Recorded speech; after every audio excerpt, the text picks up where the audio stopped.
welcome to the final day of the round of 24 of the BSL. I am Nyokin, joined by Gypsy. We've gotten through 4 out of the 6 groups, and today we've got a former king looking for some redemption, and in our other group, we have 2 NA hopefuls trying to get some representation for NA. Yeah, I mean, today is going to be some kind of redemption day for NA, hopefully, because we've got 3 NA players playing, Michael, Hawk, and Dragon. But like you said, Nyokin, the former kind of king, True Touch, is going to be playing as well, and even some newcomers in Sneasel. Yeah, newcomer Sneasel, I'm not too sure of him. I've never heard of him actually, but I know he's from Poland. Zero was telling me about him, and I'm reminded of a previous Polish Protoss player that I wasn't aware of, Vingzil, and I think I played him in Chobo League, and he was really good. So pretty much, if you're from Poland and you're Protoss, you're probably pretty damn good. And then we also have a newcomer, Michael, here. Everybody in NA probably knows Michael as Cheese King. He did very well in Zotac, and now he has made it into BSL. And of course, True Touch, looking for some redemption. And then over in our second group, we have Hawk and Dragon, as you mentioned, but Casper could potentially stand in their way. Yeah, I mean, some very difficult groups today. Well, difficult to predict, really. And Casper, obviously a really strong player. Group E is going to be probably the more contested group, I feel like. But Group A... we start with E. Okay, so I was so sure we were going to do the Group A first, but it's actually going to be Group E, yeah. So Casper, Yugox, Hawk, and Dragon. Now, what do you expect from this group, Nyokin? I mean, here we have 2 of the better NA players, but Casper obviously has had a very kind of storied success in BSL, and Yugox is also, not too bad of a player himself. Yeah, so Yugox, also a newcomer to BSL. If you're not aware of Yugox, let me tell you what 2 keys are definitely in his keyboard: the K and the C button, because this guy loves to just non-stop build Dark Templars and then follow it up with carriers, and he can macro behind it too. So he's a very deadly player. And even though Casper has done very well in BSL every single season, I'm a bit worried for him in this group because Hawk has deadly ZVT, Dragon is really solid, and Casper is hyper aggressive. And we know that Dragon plays pretty defensive, and I think he could shut down Casper's aggressive play. And then against Yugox, both of them love to put on pressure constantly. So it's gonna come down to who can micro and who can multicast better. So I think it is gonna be not the easiest group for Casper. I think I actually favor Hawk and Dragon quite a bit. I know you've been making predictions. I'll make a prediction today. I got Hawk and Dragon, and it's not just because they're from NA. That's interesting. Okay, well, I think Casper's going to make it out of this group, to be completely honest with you. Yeah, we'll have to see. Yugox is probably kind of the underdog here, and the first game is going to be Casper versus Yugox. You can see the pairings here. Grime Boss, a.k.a. Casper, interchangeable at this point. Grime Boss is kind of like his alternate ego. He's got some nice rap videos on YouTube if you guys want to check that out. But then also we'll have Hawk and Dragon, which is going to be a really interesting matchup as well. But yeah, I don't know. What do you know about Yugox? I mean, he's a very strong player from Peru. He plays Protoss, and like you said, he makes DTs. But have you seen him play recently? I haven't seen him play recently. I'm in Korea, so anytime I get a foreigner, I pretty much insta-leave. So unless you've got differing experience versus him, my sole experience is let me be clear when I say this. He builds DTs and carriers, but he's not someone like Ghost Dark who's in your face all the time. Like, he will take bases behind it. He will go 4, 5 base, 6 base. It's not like he's going to be all in one base. He is different from Ghost Dark in that sense, but he does love to build DTs, and you can easily run out of scans. There's so many games I played versus him on Circuit Breaker, and it's like, oh, DT scan, oh, another DT scan, oh, another DT scan. I'm like, dude, they're just never ending. So Casper, he better be aware of that because he's going to need an academy versus Yugox. Otherwise, he's going to be in big time trouble. Yeah. Well, I mean, I don't know. What do you think we should call Yugox? I feel like Yugox just sounds sexy, man. Like, okay, I've never whatever. thought of this. I always call him Yugox. But what about Casper? Oh, Gypsy, you tipped today. I tipped yesterday. Yeah, Thank you so much, Gypsy. And you learned Russian. I did. I actually know Cyrillic. Is that Cyrillic? Is that how? Is this Cyrillic or Cyrillic? I forget, man. But yeah, no, you're welcome. Naokin and I have been also contributing, clearly. Thank you, Russ Brain. Yes, I have a very big smirk there. I forgot we're not on camera. I was trying to deliver that one with a banana grin, but then we're on the player cards. But yeah, let's just take a really quick look here. Grime Boss obviously has been a seasoned veteran of the BSL tournaments.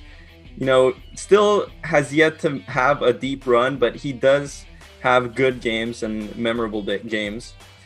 Yugox, a newcomer, but he did get very far into the Gosu League last season. Yeah, 3rd and 4th place in Gosu League. But look at Casper, consistently round of 24, round of 16 in BSL. He always makes it into BSL, yet not able to make a round of 8 finish just yet. So maybe this will be his season. Of course, we're in the round of 24. He's got to make it through, you know, a very cutthroat style, all best of ones all the way through, but he does have a good shot. Look at the MMR. Another player over 2,400 MMR, just insane MMR rating. And this is after the reset. So that's just a crazy number to look at. But I'm looking at the stats and those look pretty ugly. 13% versus Zerg, 20% versus Terran. Surprising to me, his best win percentage is versus Protoss. So maybe he's got a better chance than I expect, and he potentially could go up against 2 Protoss players in Dragon and Yugox. Well, we've got the map displayed on the page now, so that means that our players are ready. So let's get into our first game of the day. It is going to be Yugox versus Casper.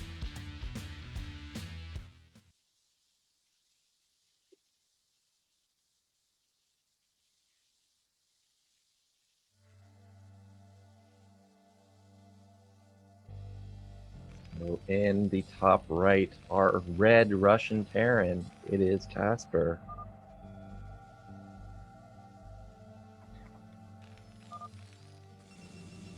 And in the bottom left, the Peruvian Protoss in the white. It is Yugox, or Yugox, or the Destroyer. The Destroyer. Yeah. I think Casper's got the best picture of all of BSL. Like, what was that photo? Like, what do you think he was looking at when he was making that face? He was looking... Oh, Zero saying it's a Siki picture, which is, you know, a shout out to Siki's, like, whatever, the one picture we have of him. That's very high quality. But I was gonna say, Naok, and I think he's looking at the camera. Oh, come on. Maybe he's looking at all those high MMR players and he's like, holy smokes, we got some competition. You think so? No, because he's one himself.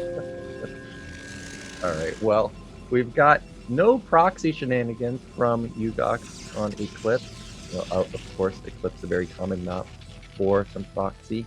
Meanwhile, looks like it's going to be standard 12 cast from Casper, but not confirmed. We've seen a lot of players, despite putting their racks, or despite building their racks in their main, end up going for gasless expand. So we'll see what Casper wants to do. It looks like we're going to have Scout coming out from Yugox.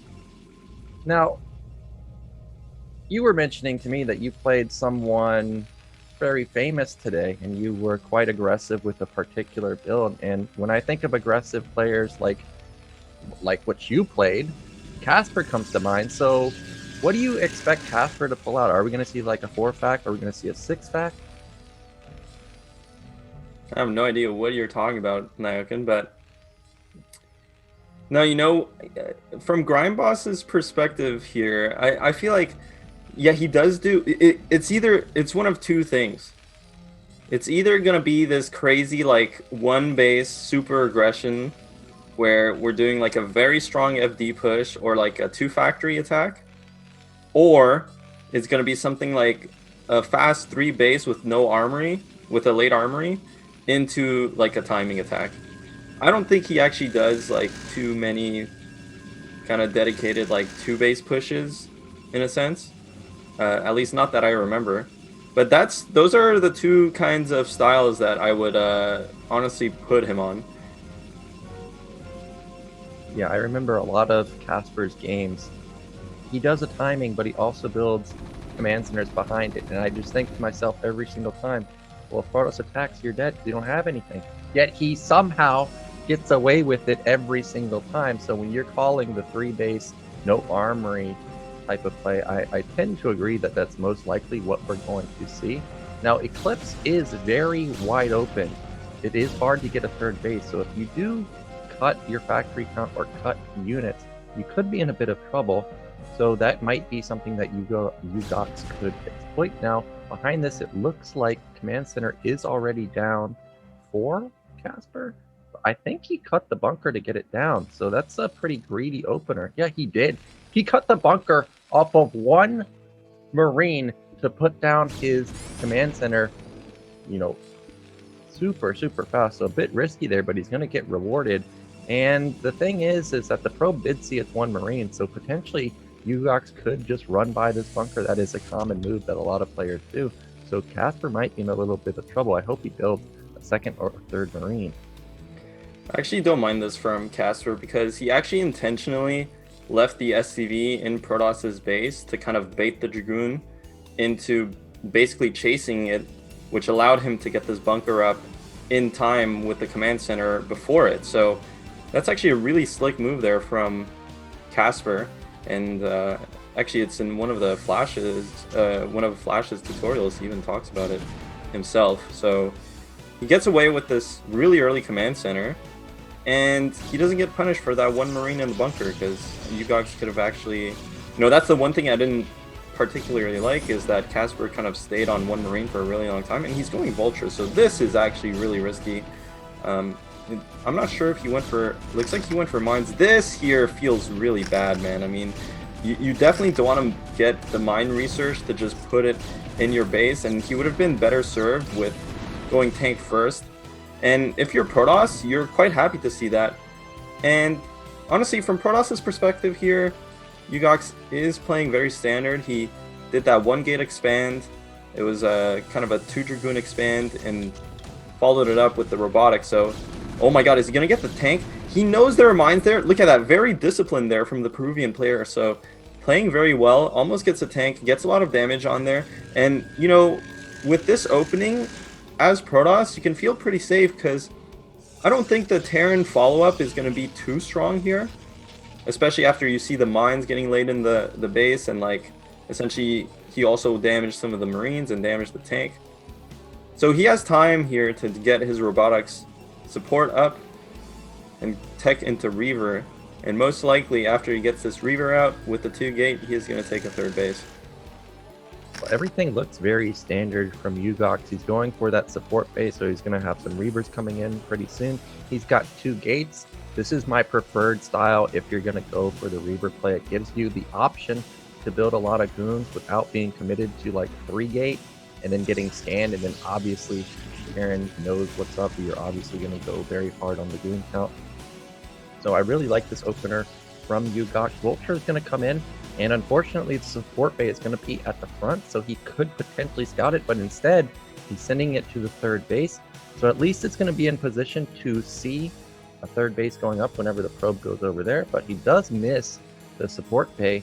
And as we were talking about earlier, Casper is somebody that likes to go for pressure builds, so I think that's 3-fact in his base. Oh, he did scan. I was curious if he actually got an academy or not, but that Stargate is super fast. However, he didn't take his nat gas. I'm not too sure how many carriers he's going to actually be able to pump out. Look how gas starved he is. Yeah, this Stargate is very, very early in. You know, seeing the shuttle as Grime Boss, you can kind of put it together and expect there to be carriers. You know, it's very hard for Protoss to also have a Citadel behind this. And Yugox actually went for kind of the faster Reaver timing. Sometimes you can get the Observatory. You know, a lot of Protosses actually prefer getting the Obs first, then the Reaver, so that you can get some scouting done, or like mostly for if there's ever a timing attack with the Vultures. But I think as the shuttle comes in here, he can't lose this. Goliaths are going to get some hits off, but they do not have range just yet. But like I was saying, I think Yugox kind of established from the early game that he wasn't getting pushed, and that's what allowed him to essentially delay his observers and get the faster Reaver. So I do like that from him, but as you were pointing out, maybe his second gas is a bit late here for these double Stargate carriers, but we'll see. And now the confirmation scan, Casper knows what's up, and he has two main choices here. Either he goes for a very heavy 2-base push, or he opts for that really fast third base and goes for kind of like a later 2-1 play. And it looks like he's building a command center in his main. Yeah, usually I'm a bigger fan of just instantly taking your third base and then going for the heavy upgrades. But this is the one time where Casper scanned. I think he scanned the NAT and saw that the gas was extremely late. And like I said, if you don't take your NAT gas pretty quickly, you're not going to be able to build carriers. You can see Yugo X just spent all of it on his first 2 carriers, and now he really can't even build any more goons. He's completely gas starved. He only has 7 goons, 1 Reaver, and a shuttle. So something like a timing attack could have been very deadly. Look how many tanks that is for Casper. That's like 10 tanks. Oh, here comes that Reaver drop. Mines are set up, though. He's got to be very careful. I don't think he realizes it. This eBay is so late from the Terran player. You know, like, as soon as you see the shuttle play from Protoss, you kind of want to start taking that eBay. I mean, I know he did have Goliaths, but... Well, actually, it makes sense. You know, he did have Goliaths. Waited to get the third command center first. Now getting the eBay so that once he gets his third base, he can put down turrets. So, you know, scratch that, Nyokin. It's pretty good play here from Casper. Meanwhile, Yugox, he's just buying time. He's gonna... Oh, can't lose this shuttle for free. I mean, the Reaver does help a lot in the defense against any kind of timing attack. It looks like Protoss, though, you know, as a Protoss player, if you see that the Terran is trying to get this 3-base going, you should match the expansions yourself. And he's actually just staying on 2-base here, which seems like he's going to try and do some timing attack, but I mean, you have to wait until you have 4 carriers at least. And by the time you have 4 carriers, I mean, the third base from Terran is going to be operational, and your third base should be operational, but there's just no third base coming here from Protoss, so that's a huge, huge blunder for him. We do have +1 weapon being upgraded for air, and this is what Casper does. We talked about it earlier, is he just takes spaces, and I think this is a fine move in this particular scenario, because we know that the carrier count is very small right now. Really, Yugox can't do very much.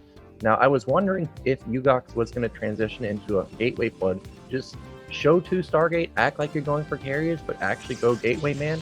But he is starting to pump out his 3rd and 4th carrier. Remember, 6 to 8 is critical mass carrier, so that's when it really starts scaling really hard. Now, we were talking about Casper style going for factory flood, skipping the +2 weapon. I'm not too sure if he has a starport just yet, but if he does, I did notice that +1 is already done. He could be going into that heavy upgrade style, and heavy upgrades on 4 base with 4 gas, that would be the ideal situation for Casper. Yeah, I mean, Casper is setting himself up beautifully here. You know, he has a bunch of bases, he has his upgrades going, so he's going to look to hit that 2-1 timing. And especially once you have access to 3 gas, you can just pump out Goliaths as well. It's going to be really hard for the Peruvian Protoss here to hang on.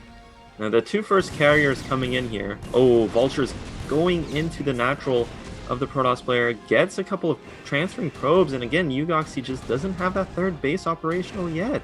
Meanwhile, Grime Boss basically has his 4th base going. Now, luckily, Yugox actually he spots those SCVs getting transferred to the 4th, So he's going to be able to completely deny this base, which is a huge victory for him. But again, his economy is behind, and Grime Boss is going to try and defend. Yeah, but he's down 30 supply, and there's also carriers in the air, so it's going to be pretty hard to try and salvage this base. Looks like the bottom right base may actually go down. DPS from the carriers is pretty decent with a couple of goons, sitting on the ledge too. That transfer was a bit greedy. You have to remember that Protoss also has observers, and to think that Protoss didn't have an observer just sitting outside of your base, that was a very risky move from Casper, and he instantly gets punished. Now, that's what I was looking for, are the Stargates blinking? And it looks like he's stopped at just 4 carriers, and now it is going to be Gateway, man. And you've got to be very careful to balance your tank and Vulture count, because Zealots deal a lot of damage. This is probably one of the worst angles you could fight from as Terran. I mean, you're basically bunching up all your units into that tiny ramp, and you're firing uphill. But it looks like Yugox is just going to give him enough time to get up the ramp and then try to fight, but no, okay, he pushes back. But I feel like, yeah, here come the carriers. Yugox needs to use these carriers, just micro them, try and pick off one tank at a time. You can't give Terran this much respect here. And finally, okay, the Goliaths are a bit out of position. These tanks are still alive, though. The focus fire on the carrier is not quite where... Okay, there you go. He starts actually picking them off. So 4 tanks for free, then pulls back. Really good play here. But it is a lot of Terran coming through. I'm not quite sure, actually, about the upgrades. I think he still has +1. The Terran, let's see. Yeah, so... And +2 is on the way. If he hits the timing... Well, can't lose any carriers. They're so important, especially because he's not making any more. These are all he can work with. Zealot speed finishes. They do get on top of the tanks. This is only 5 tanks. They're not really going to deal with these Dragoons. And now you only have Dragoons against Goliaths. I think Yugox is going to be able to defend against this. Yeah, this is what I was waiting for. Just 1 or 2 more rounds of Zealots. But instead, the Zealots have melted, and there's still 3 tanks alive. Casper for sure can deal with these goons now.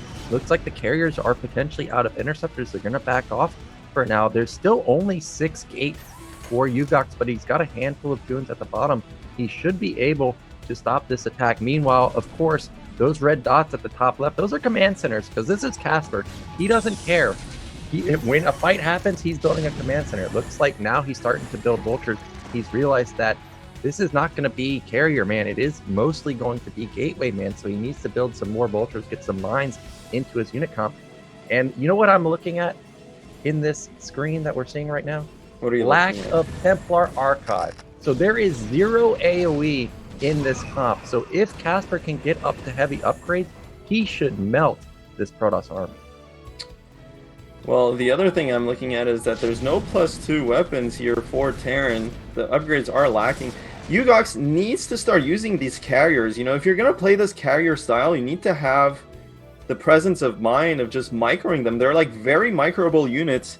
Once you shoot the interceptors out, the carriers actually gain like what is it, like 2 or 3 range or something crazy, or whatever the units are in this game, like 200 units or whatever. But anyway, they basically have really long range, and Yugox, he's using these carriers like they're gateway units. They're just kind of chilling there and then moving with the rest of his army, not focus firing. So if he actually, meanwhile, obviously these Dragoons are doing a lot of damage, but they're not going to be able to kill this command center. But he really desperately needs to use these carriers more efficiently. They're just standing there and dying to only 5 Goliaths. The Zealots coming in on top of the tanks. This is so disjointed from Yugox. He needs to bring all his units together. Finally, the carriers are going to join, but a bit late, and their A move, they're not actually shooting because the interceptors aren't released yet. So the range isn't quite there, but man, this game's a bit all over the place for the Peruvian Protoss.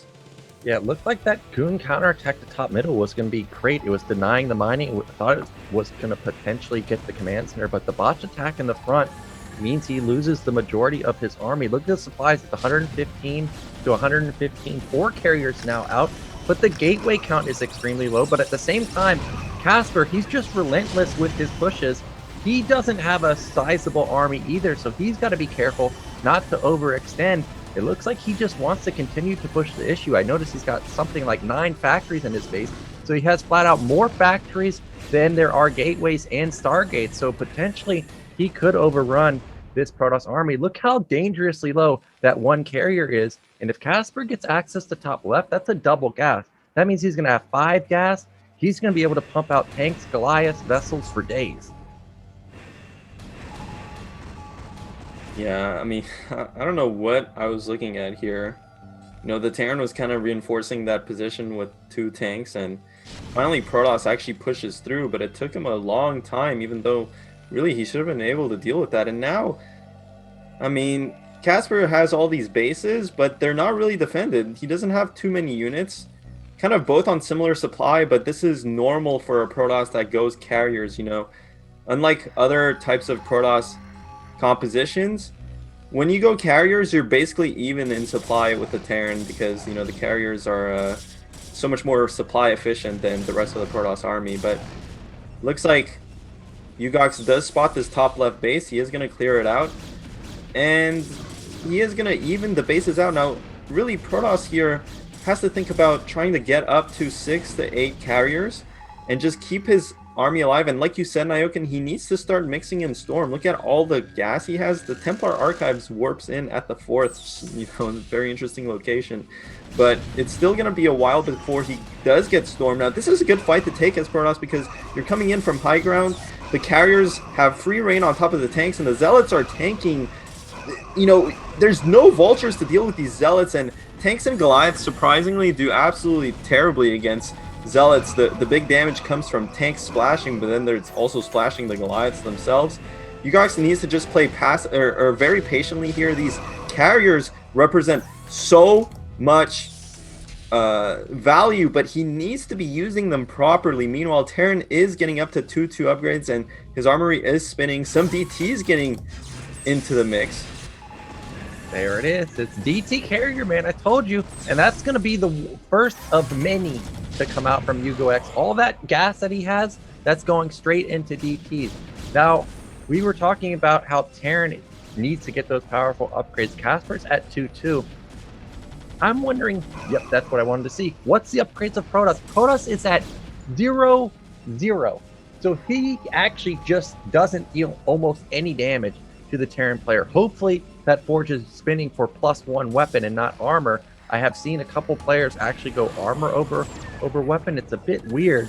So oh wow, he's actually already down 40 supply too. So I think Casper, he's probably done it. He's trying to take bottom right at the same time. Looks like a couple goons are going over there to deny that. But Casper is attacking uphill. It is a little bit hard to push through here. But look how many tanks and Goliaths he has. Yeah, I mean, this, like you said, Nyokin, the supply lead is huge. The upgrades are there. These carriers are just doing nothing.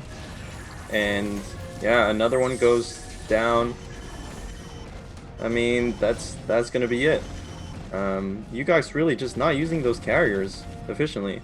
And unfortunately, like, you know, carriers, they're kind of like mutalisks, right? Like, you have to have some kind of control with them. You can't just A-move them, you know? And unfortunately, this game didn't quite come together for Yugox, and Grime Boss just essentially Permu is grinded him Gosu down. for 37 months. Yeah, the gateway production was really lacking from Yugox in this game. There's really never critical mass goons, critical mass zealots at any point, and not even critical mass carriers. But the battles were also disjointed. It really was very weird. Now, that's not what you want to see. You never want to see Archons going up against the Terran army. That's when you know that Protoss is desperate. But that's all he can really do, because he doesn't have that many minerals. He's got a excessive amount of gas. He's trying to take bottom middle at the same time. But at this point, he's getting doubled in supply. The upgrades are ridiculous for Casper. And as I pointed out, it's just 0-0 for Protoss. Look at that. He basically didn't even kill a single unit in that fight. And this is going to be Casper easily taking game 1. Yeah, there we go, GG. Well, that was the game. And Grime Boss goes through to the winners. Yugox goes down to the losers. And yeah, I mean, there's not much really to talk about in that game. I just really feel like, you know, Yugox's execution there was... And just micro your carriers, dude. Like, It was a bit off, and the build order was quite weird. As I pointed out, there's no net gas, so the carriers, you really couldn't even reach critical mass with that. Also, no third base behind it, so he's kind of essentially all in with his carrier play. And then the lack of forge upgrades going up against the heavy upgraded Terran army, it's so hard to actually kill a single unit. There was a point when Casper was pushing with his first attack into the carriers where it was literally pure tank and Goliath.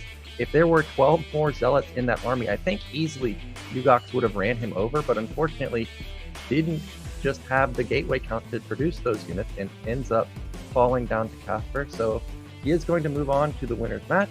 And now we're going to get into our second match of the day. Let me look exactly what that's going to be. It is going to be Hawk versus Dragon. Yeah, it'll be Hawk versus Dragon.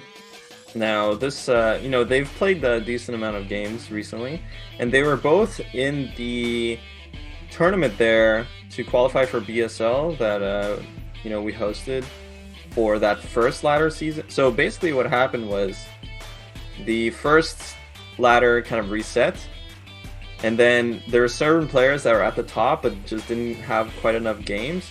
They all got pulled into this tournament, and both Hawk and Dragon were in there, along with a lot of other players, even notably True Touch, Striker, Tarson, and I'm forgetting who the sixth player was, but basically they kind of played like a round robin or something, and Striker and Hawk made it out.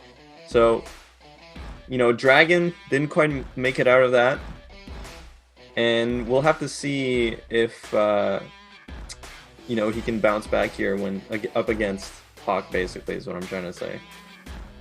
Well, Hawk is a very formidable Zerg player. He's got really killer mutamicro, and ZBT is obviously where I experience Hawk. But Dragon's going to have to be careful to make sure that his Templars don't get picked off. I know that Dragon has really slick timings, but I'm pretty sure that Hawk will be able to easily thwart those timings. So it's really going to come down to the mid and late game for me.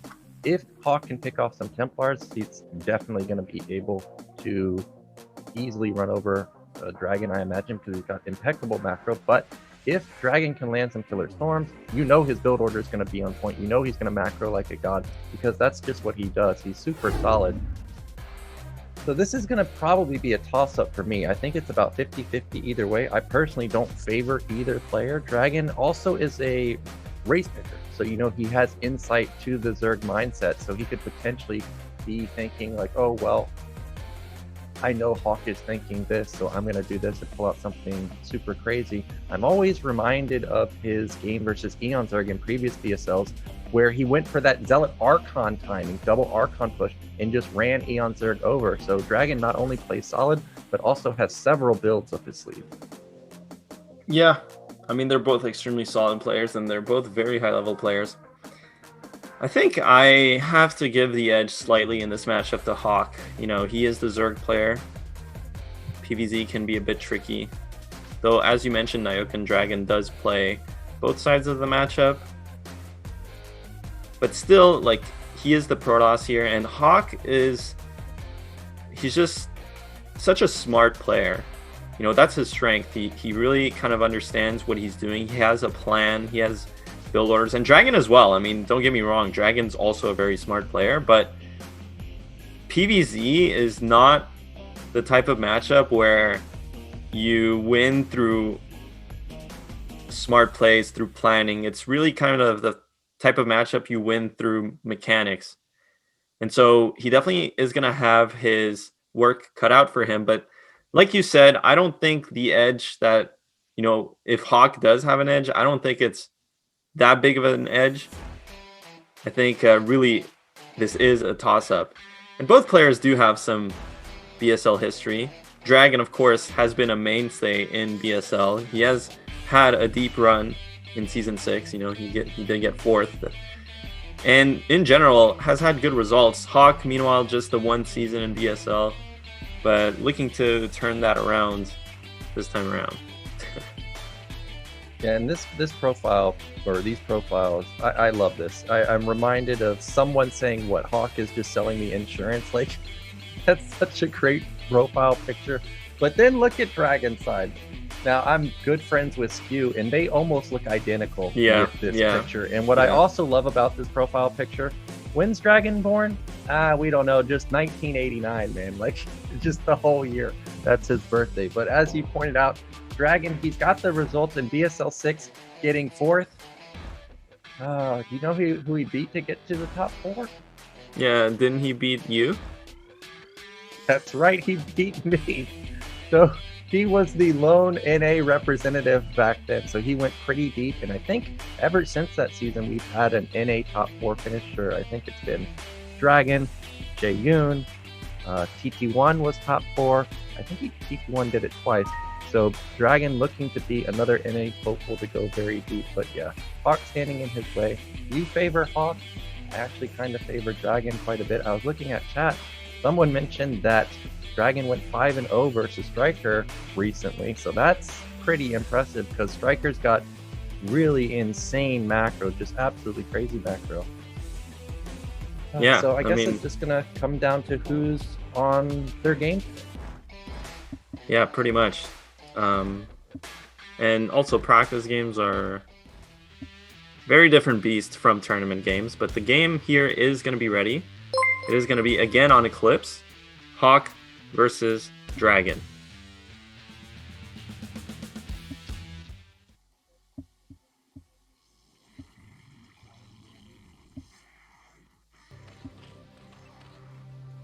So in the top right, our red Zerg representing the USA, it is Hawk.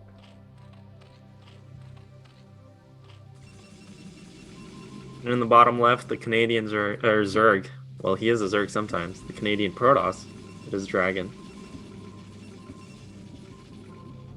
Well, yesterday we saw some insane build from Quark. We had the proxy 3-gate. There was definitely some Oyuji vibes going on in that game. Now, you've played against Dragon. Well, you're not playing Zerg anymore, but I'm sure you've spectated Dragon or seen a few of his games. Are we going to see Forge expand for him, or are we just going to see, you know, what we're seeing more often these days, the Gateway expand? I don't really know. I don't really know how he plays PvZ, to be completely honest with you. So we'll have to see. It's going to be kind of a surprise for me. You know, these two players, actually, the last game they played, I remember this because I was watching, was in that BSL tournament thing. And you know what happened was they were playing on Sylphid, and they were playing on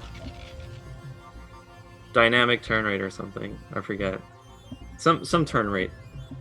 Then Dragon asked politely, "Can we rehost on a different turn rate?" The game was already underway, but very early on he said that. And Hawk said no. And Dragon said, "Is it because you got the spawn?" And, well, Hawk basically just was like, you know, we're not rehosting. And Dragon was pretty pissed. So that's the story time. A bit of spice between the two players for sure. And I remember Dragon threw some shade. He was like, after the tournament, he was like, "Good tournament, except for that game." And he didn't even, he said, "No, bad game." He didn't GG, I don't think. So No he was GG. pissed. Oh, I mean, understandably so. Well, I would be angry too. And as you're mentioning the turn rate, I'm looking at the turn rate. It's turn rate 16 and high. And of course, that is because we are in a live game, so we do have the FP view available. I think normally it'd probably be turn rate 24. So lag and micro is going to be an issue.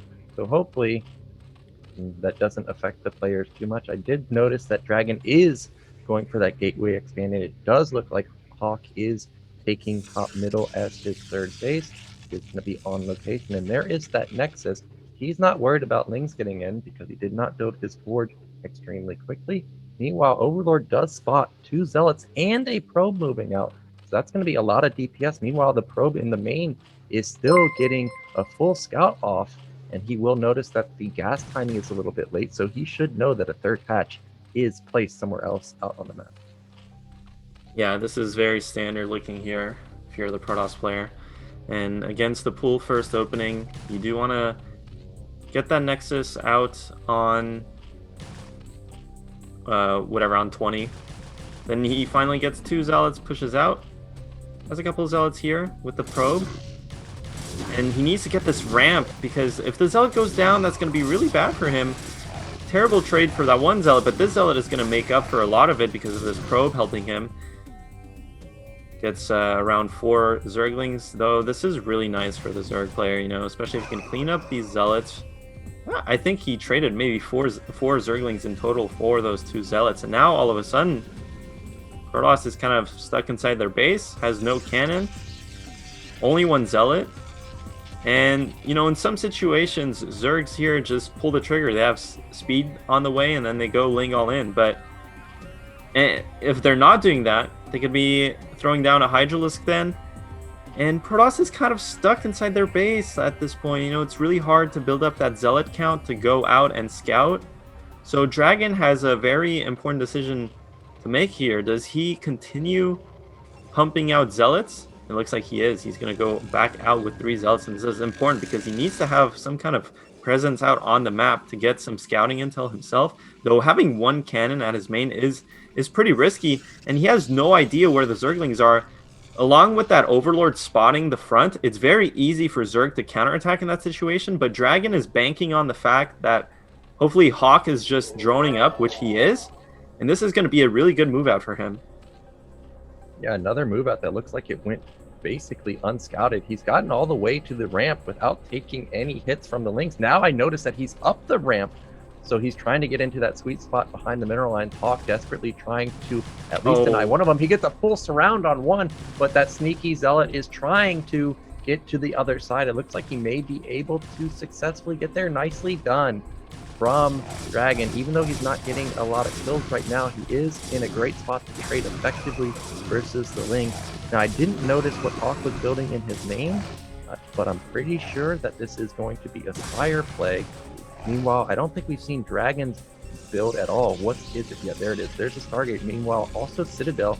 But look at how late this Citadel is. It's almost a 6-minute Citadel, but maybe that's just because it was the gateway opener. I did notice that he does have his Natgas also, so this may just be for heavy tech, maybe a bunch of Saras, a bunch of Templar, not too sure just yet. Yesterday we saw Bork move out with a ton of Zealots, 1 Goon and only 1 Sare, really delayed his tech quite a bit, so not too sure. We'll have to wait and see what the tech choice is going to be for Dragon. Yeah, he's gonna have a Corsair coming now, and this 5th hatchery from Hawk is signaling to me that yeah, 2nd gate there for Dragon, but the 5th hatchery really is signaling that he's not going to be committing to any Mutalisk play. These most likely are Scourge. Evo Chamber going down before the Hydralisk then even, which is interesting. Oh no, okay, there you go, same time. There we go. So Hydras are going to be on the menu today. 2nd gas going to be taken soon here from the Zerg player, yep, and then he's going to go into the Hydra gameplay with a +1. And these 2 eggs are probably Scourge. They're going to intercept the Corsair. It's really important for Dragon to keep this alive because, okay, no, those are actually drones. So looks like Hawk isn't even making Scourge. He doesn't care. You know, the Scourge do use, okay, he does get that first Corsair, which is massive. It does create problems for the Protoss because, you know, now Mutalisks are much more of a possibility. Here comes the other 2 Scourge, which are really important. This is the time where Zerg gets to get a scout off onto the Protoss, kind of figure out exactly what's going on. He does see the Stargate not making any Corsairs. He sees gateways getting added, and now he's going to see Zealots at the front. He only sees 1 Corsair. He should know exactly what's going on, and that Protoss is going to be committing to ground play. And this might actually trigger Hawk into some kind of Mutalisk play. He is going to make these Hydralisks first, because of course, when you go this 5 hatchery style, you delay that 2nd gas, so you don't really have too much gas to really pump Mutalisks out of nowhere. But at the back of his mind, I think after he defends against this, he might go into Mutalisks. Here come the Zealots, get warded off by the SimCity, and the SimCity at the natural is also really clean. Yeah, well, the Scourge did fall to the cannon, but it at least confirmed that the Stargate was not blinking. So this is only 1 Sare for now. So definitely there could be a Muta switch on the horizon at some point. Meanwhile, those Zealots got denied at both the Nat and the third base, so really Dragon not able to get any damage done. I'm looking at the supplies, 70 to 60. That's great for Zerg. Evolution Chamber is done. I'm sure +1 weapon should be completing pretty soon. There are the first couple Templars already out, so he's banking a bunch of energy. Also see double forge, so it is going to be the 2-1 style coming in for Dragon. 5th and 6th gate going up. That's a robo right there. So everything to me looks pretty standard. What's different from the court game yesterday is there's definitely going to be more storms available for Dragon. He's, I think, going to go up to 6, but Hawk is looking to put on some pressure here. If he can snipe that forge before +1 complete, that would be a good kill for him. Meanwhile, first storm goes down, blankets a couple of the Hydras, but it looks like there might just be too many Hydras. Yeah, but I mean, the Zerg units are still rallying down here, and there's going to be Storm to work with, so this is going to be good for Dragon. The Zealots are, you know, in a decent amount of numbers here that they can fight those Hydralisks. With Storm support, it's going to be really easy. And I do like that poke-in from Hawk, but I am surprised that after seeing Storm finished, he's still forcing the issue. It is hard. I mean, Protoss has to land these storms, and it looks like, you know, Dragon doesn't have quite the storms that he wants to because he's retreating back into his natural, and my god, Hydralisks are so oppressive in this matchup. But so far, I mean, Dragon isn't really losing too much. He's going to wait for his Templar to gain more energy. He is up to, I would imagine, 7 gates around. And yeah, and going up to 8. So very standard for him. But the thing is, oh my god, Hawk is going to get 1 Templar for free. I think even that Templar had enough energy for a storm, so terrible loss there for Dragon. Every single Templar here counts. It matters. And Hawk is still going in for some snipes, and it looks like Dragon's just not reacting in time. Finally, moving his Zealots, but this is so many Hydralisks. 1 storm goes down, but that's not going to do enough damage. The Archon gets morphed in. He needs more storm, but these are fresh Templars, so he does not have energy quite yet, and those snipes from Hawk are paying dividends. Yeah, he sniped 2 Templars, and now he's going to get the cannon. The Forge, it did complete, so +1 is done, but there's no supporting cast for these cannons. The Templars don't have energy. Now it has energy, but it's way out of position. Looks like he is trying to get a storm off. That's great, but there's no Zealots. He's got 8 to 9 gates. He desperately needs those Zealots to complete. Otherwise, he's going to lose this game. The probes are getting ransacked. Meanwhile, Hawk is continuing to just stream down the map, and there it is. There's the GG. Hawk is going to take it. Yep. A bit unlucky for Dragon there. Hawk forced the issue before +1 armor completed, and you can see how important the +1 armor was, because those Zealots just got obliterated by the +1 Hydras. But really the key to that fight was, 1, a Templar bounced in front of the Forge and got picked off. And then he came in with 4 to 5 Hydras and picked off the second one. And that's a lot of storm that was missing from that army, and that could have been potentially game-changing. So a bit unlucky there from Dragon, but Hawk, he's just got solid macro, man. As I pointed out, the supplies were relatively close. He had everything up and running. Just really, really nice play from him. Yeah, it honestly just seemed like Dragon was a bit jittery there, and Hawk was playing just very solidly. But the storms were kind of the story of that game, where, as you mentioned, Nayak, and a couple of Templar got sniped. And also just the storms that actually did go off weren't the best placed storms, and it was kind of disjointed with his Zealots. Just things not coming quite together for Dragon, and unfortunately for him, he is going to go down into that losers match against Yugox, where most likely he will be playing Zerg versus Protoss, so that's going to be interesting. But now we've got a really sick matchup on our hands.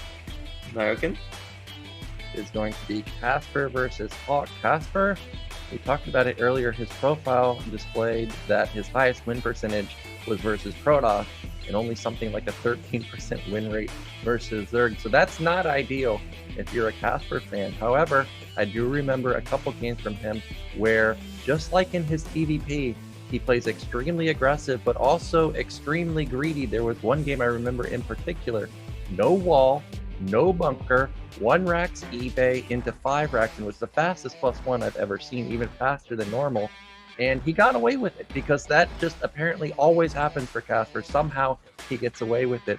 So if I was Hawk, I would think about just trying to hit this guy very quick and early to try and seal the deal, because if you let Casper go unhindered, you saw what happened in the Yugox game or Yugox game. He just ran him over. Yeah, I mean, for sure.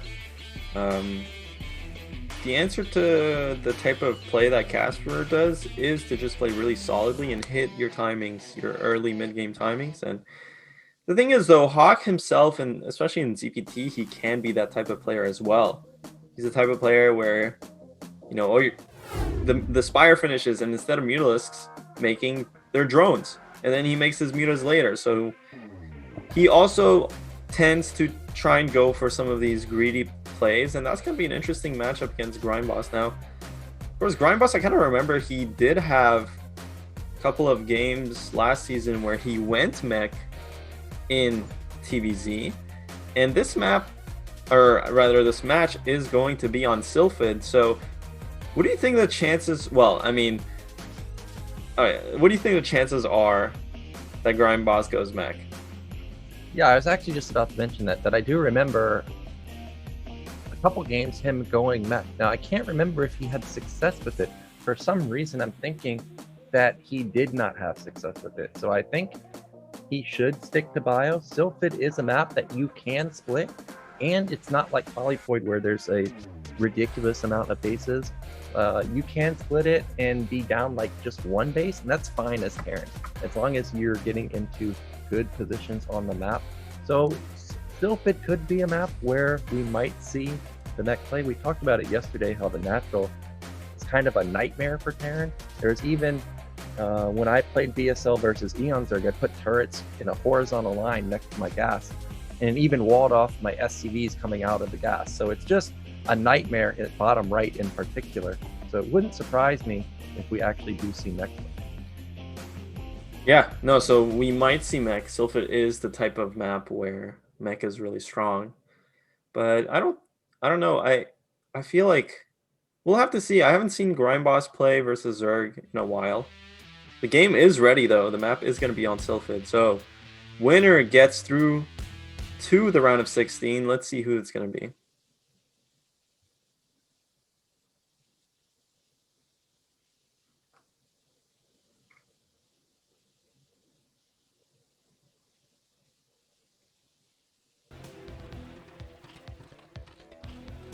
So in the top middle, trying to be the first American to make it out of this group, it is Hawk.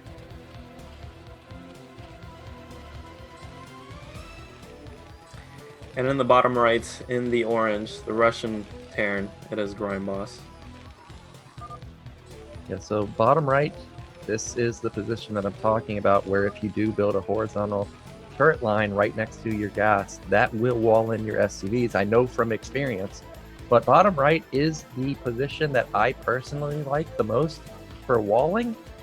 I don't really have a great reason other than I just like it. So we may see that from Casper. Now, we were also talking about this yesterday, where top middle, a lot of pros talk about how it's like near impossible to defend with Marine Medic. So the fact that Grime Boss got bottom right, we may actually see some Marine Medic play, and that depot placement already kind of lends itself to being some bio play.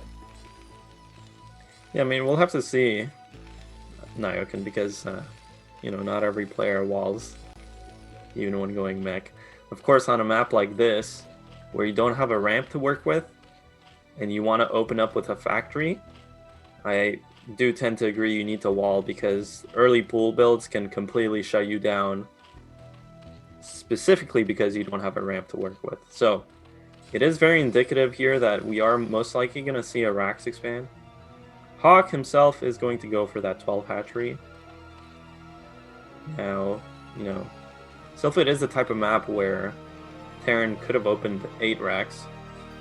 But if you're Hawk and you're Zerg, you kind of just expect yourself to stop it by just reacting well, even if you go 12 hatch. So we could have seen a pull first, opted not to. And so far, Grime Boss is not taking his gas. Meanwhile, Hawk is going for that pool gas. So 2 hatch from Hawk, And Grime Boss, it looks like he actually went for the efficient scouting pattern, and his SCV kind of poked out of his natural to check for the incoming Overlord, didn't see it, and went to top right. So really good play from him. And yeah, it looks like it's going to be pretty standard play from both players. Yeah, and he's going to get down an instant command center before any Marines. He didn't have to build the second depot either. So this is the ideal opener for Casper. Actually, take that back. He did end up building one Marine. Now, because he built that one Marine, he may get supply block. Now, you can't lose that drone, especially when you're going for a build like Hawk is doing. He's already very low on drones before taking his gas. He's clearly going into the fast tech play, which is very, very meta these days. You rarely ever see 3-hatch play from Zerg players. And there it is. There is the gas in the main. Now, as I pointed out earlier, this doesn't necessarily mean it's mech. It could just be a super fast eBay. And that looks like a pretty big building next to the front refinery. So this might actually be, as I said, one of the fastest +1 weapons you've ever seen. Yeah, it looks like he is going to go for that eBay. And honestly, on Sylphid, let's see, he's building something next to the racks. The command center is going to finish here. He is going to get his SCVs going. But yeah, if he's going for that eBay build, really interesting to see it on Sylphid. It's extremely, extremely risky because essentially you're on 1 racks for a really long time. So early aggression can completely decimate you, but even once you get up to 4 racks, the first couple Mutalisks can really wreak havoc. So especially on a map like Sylphid, it is interesting to see him go for this build. Yeah, that's the Academy there. So, but of course, if Terran gets away with it, he is going to have basically like a pseudo +1 5 racks type of build. Of course, it's going to be 4 racks, but the idea is that he's going to have +1, he's going to have range really quick. And if Zerg does not do any damage, then suddenly he has to deal with really, really strong Marines and a lot of production. So the onus at this point is a bit on Zerg to do something, but it's all about whether or not Hawk decides to pull the trigger and make a bunch of lings. Now he pokes into that natural, sees the bunker, does not see a depot just yet at the front to wall. And, you know, that's kind of like a weak looking natural. If Hawk had went for something like a mass link play, he would have instantly won. But it looks like instead Zerg is going for that 3rd hatchery. He is going for that macro play. You can see him droning up quite a lot. And this is going to play right into Grime Boss's hands. Well, I have to point out that despite the Academy being insanely quick, he just now started Stim. So this is basically the same timing as a 4-minute Academy. This is, even though a 320 Academy, not getting the upgrade that fast is really going to hurt him, especially since the Spire has already completed. Versus a build like this, you really want to get range ASAP. There's the 4 racks, as you mentioned, and look at how skimpy the army is. That's like 5 Marines, and that's it. I don't even think the bunker is fully loaded. Turrets going up at the natural. The SCV count also looks quite small. I did notice that there's only 1 on gas, so Grime Boss really focusing on his mineral income, but he needs to get range started ASAP once Stim completes. Meanwhile, Hawk is taking top left. That is not really a hidden base. It's a pretty common place for Hawk to take. I'm a bit surprised he didn't take the main, though. Why is that? Well, it's just kind of easier to get the 4th gas when you take that base, right? It just seems like that's the better spot when you're going to have map control. But top left is also fine because, you know, you have the ramp advantage and you can just put like 3 lurkers and there's no way anybody's ever breaking that. Now the mutas come in and see that there's really not that many Marines. So I wonder if Hawk is going to continue to build Mutalists here or if he's going to transition into lurkers. Yeah, we'll have to see. I mean, we saw that from Siki yesterday, actually. I feel like Zergs that tend to transition too quickly into lurkers do miss out on a lot of potential damage, but against this build that Grime Boss is doing, and given the early game, like, I mean, he's already running into fully upgraded Marines. You know, I wouldn't be surprised if +1's already finished or about to finish. He does have range and stim, and he has 4 racks, so really these Mutalisks are not going to do too much damage. And in this particular case, it would not be a terrible idea to go into lurkers earlier. The factory's already almost done. This build from Grime Boss is coming along just fantastically, and Hawk is going to have his work cut out for him because, again, this is so oppressive to deal with as Zerg. But at the same time, you know, Mutalisks are really strong regardless of the +1 and the range from the Marines, you know, especially if Micro's right. He does go in, does not snipe anything, and loses 1 Mutalisk, so not looking too promising. And you can see in his main natural and third, there is no Hydrogen, there is no Queen's Nest. It looks like he is just making a lot of Mutalisks. And, you know, I keep talking about how this build is really good for Terran, obviously, and especially with dealing with Mutalisks. But if Grime Boss does exactly what he's doing right now, pushes out with, okay, he does pull back, you need to have at least a control group and a half to 2 control groups of Marines to really pressure the Zerg. And so you can't push out too early, but I do like the discipline here from Grime Boss to hold up and reinforce his main army. Well, I'm surprised at this choice. It is going to be mass Mutalisk, and this might backfire because Casper is putting down 6 barracks. Those are not starports. Those are those are starports. I thought that was a 6 barracks. It was lined up like it's going to be 6 barracks. Instead, it is just going to be standard 2 starport play.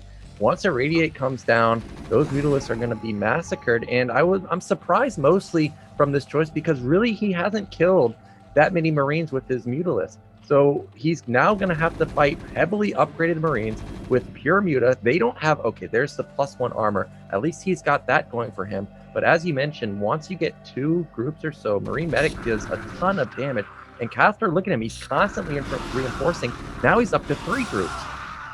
Oh my god, sick micro there from Hawk. He kills like 6 Marines for free, and this is exactly what Zerg needs to do. Kind of circle around the main army, but don't fight it. Always look for the reinforcements, because Terran has to continuously reinforce this ball, or else it can get run over by Mutaling. And so Zerg, and while you're moving like 2 to 3 control groups of units, they tend to split up. So if you're the Zerg player in this situation and you're microing this 1 control group of Mutalisks, just be patient and look for the incoming reinforcements. You can see all the units from Grime Boss's base, they're always running kind of in a line and without medic support. So those Marines are the Marines you should be trying to pick off. And we saw Hawk doing it earlier, but now again, I mean, this Mutalisk count is impressive. He does get his Hydralisk Den and his Evo Chamber out. He is keeping the Terran back, but at the same time, Grime Boss still has some time. And remember, it's not just the +1 attack that's fast with this build from Grime Boss, but it's also the +1 armor. And once he gets +1 armor, which it's already finished, so this should have been his timing. This should have been where his army is outside of Zerg's natural and ready to bust with 2 control groups and a half around of Marines. So, you know, being in Hawk's position here, you're feeling quite good that you've kept the Terran back this entire time. You've gone up to Lurker eggs already, so it looks like Hawk is giving himself the space to get into Hive Tech, but these 2 vessels are going to be massive. He cannot afford to lose those vessels, and that irradiate is pretty good. The split is not great. He still can't fight on the second irradiate, and that might be almost all of the Mutalisks falling. We know that they are heavily damaged, so they cannot engage this Marine Medic ball at all. Luckily, Lurkers are in time. A ton of more Mutalisks at the natural. Sunkens and Lurkers should be more than enough to deny the incoming Marine Medic ball. Also, no irradiates available now, but this is Casper. He may try and push the issue. With the +1 armor, he can soak up 1 of the Lurkers or 2 of the Lurkers' spines and not die, so that might be his move. You can see he's posturing into an arc right now. It looks like he is going to be content with sitting there for now. First dropship coming out. Now that the mutas are weakened, he may be... Oh, he's going to go for it. He tries to snipe down a couple Lurkers, but there's way too many in position. Looks like there's about 6 or 7 there. But first dropship is out. We may be seeing a Doom drop coming in pretty soon. Yeah, Terran does have a couple of options here. You can continuously make vessels park outside of the Zerg's natural and just irradiate everything down for days. Or you could try and go for this double dropship, even quadruple dropship play. Looks like Grime Boss does want to mix in at least 1 dropship. 1 dropship, though, is not going to cut it. Even if you get it successfully in, I mean, it's only 7 Marines. It's very easy to deal with that, especially with the Mutalisks that are left over. So this here is going to be a donation from Grime Boss, and you, as a Terran player, you lose a lot of tempo by making this dropship and not getting any value out of it. So a lot of space to be gained by Hawk, and these vessels might be there, ready to get picked off. And if he loses these vessels, man, I mean, the game's gonna be so hard for him. Loses all 3 vessels, gets no irradiates off onto the lurkers, onto incoming defilers, and this is really gonna slow down the Terran player. Hawk bought himself so much time with that play just now. Yeah, even if you're not able to deal damage with your Marine medic push, one way to keep the Zerg at bay is slowly building up that vessel count, get up to 6, and just constantly irradiate all the time. Now that it's been dwindled down back to 2, Hawk pretty much has free reign to start thinking about taking the 4th base, even at 12.5 minutes. Look at how many macro hatches he has already. He's got 3 macro hatches in his main. He's got double evolution chamber going. He's got his defiler mound done. I don't see any defilers just yet, but I'm pretty sure, is that another macro hatch at the top side of his base? He's got like 5 macro hatches. Yeah, I mean, I think he's getting a bit ahead of himself. You definitely need to be trying to get a 4th base here instead of those hatcheries. Now, the problem with Hawk's build here is that his Ultralisks are extremely delayed, and so are his defilers. So even though everything's going, oh my god, he's gonna get another vessel. I cannot stress just how terrible the position Grime Boss is in. Oh, he's gonna get some more vessels. You cannot lose these. I would actually just totally suicide these Mutalisks for these vessels. It's such huge value. Terran has absolutely no pressure going on to the Zerg, but the problem with Hawk's position is that, okay, Grime Boss getting a bit feisty here. He's a bit mad, but really that's mostly a misplay on his behalf, to be completely honest with you guys. And here comes a Dark Swarm. You know, the thing with Hawk is that he needs, you know, Zerg, of course, it's nice that you buy yourself time, but the problem is that the one unit that really gets you back in control of the game is the Ultralisk. And it's like the strong economy plus the Ultralisk.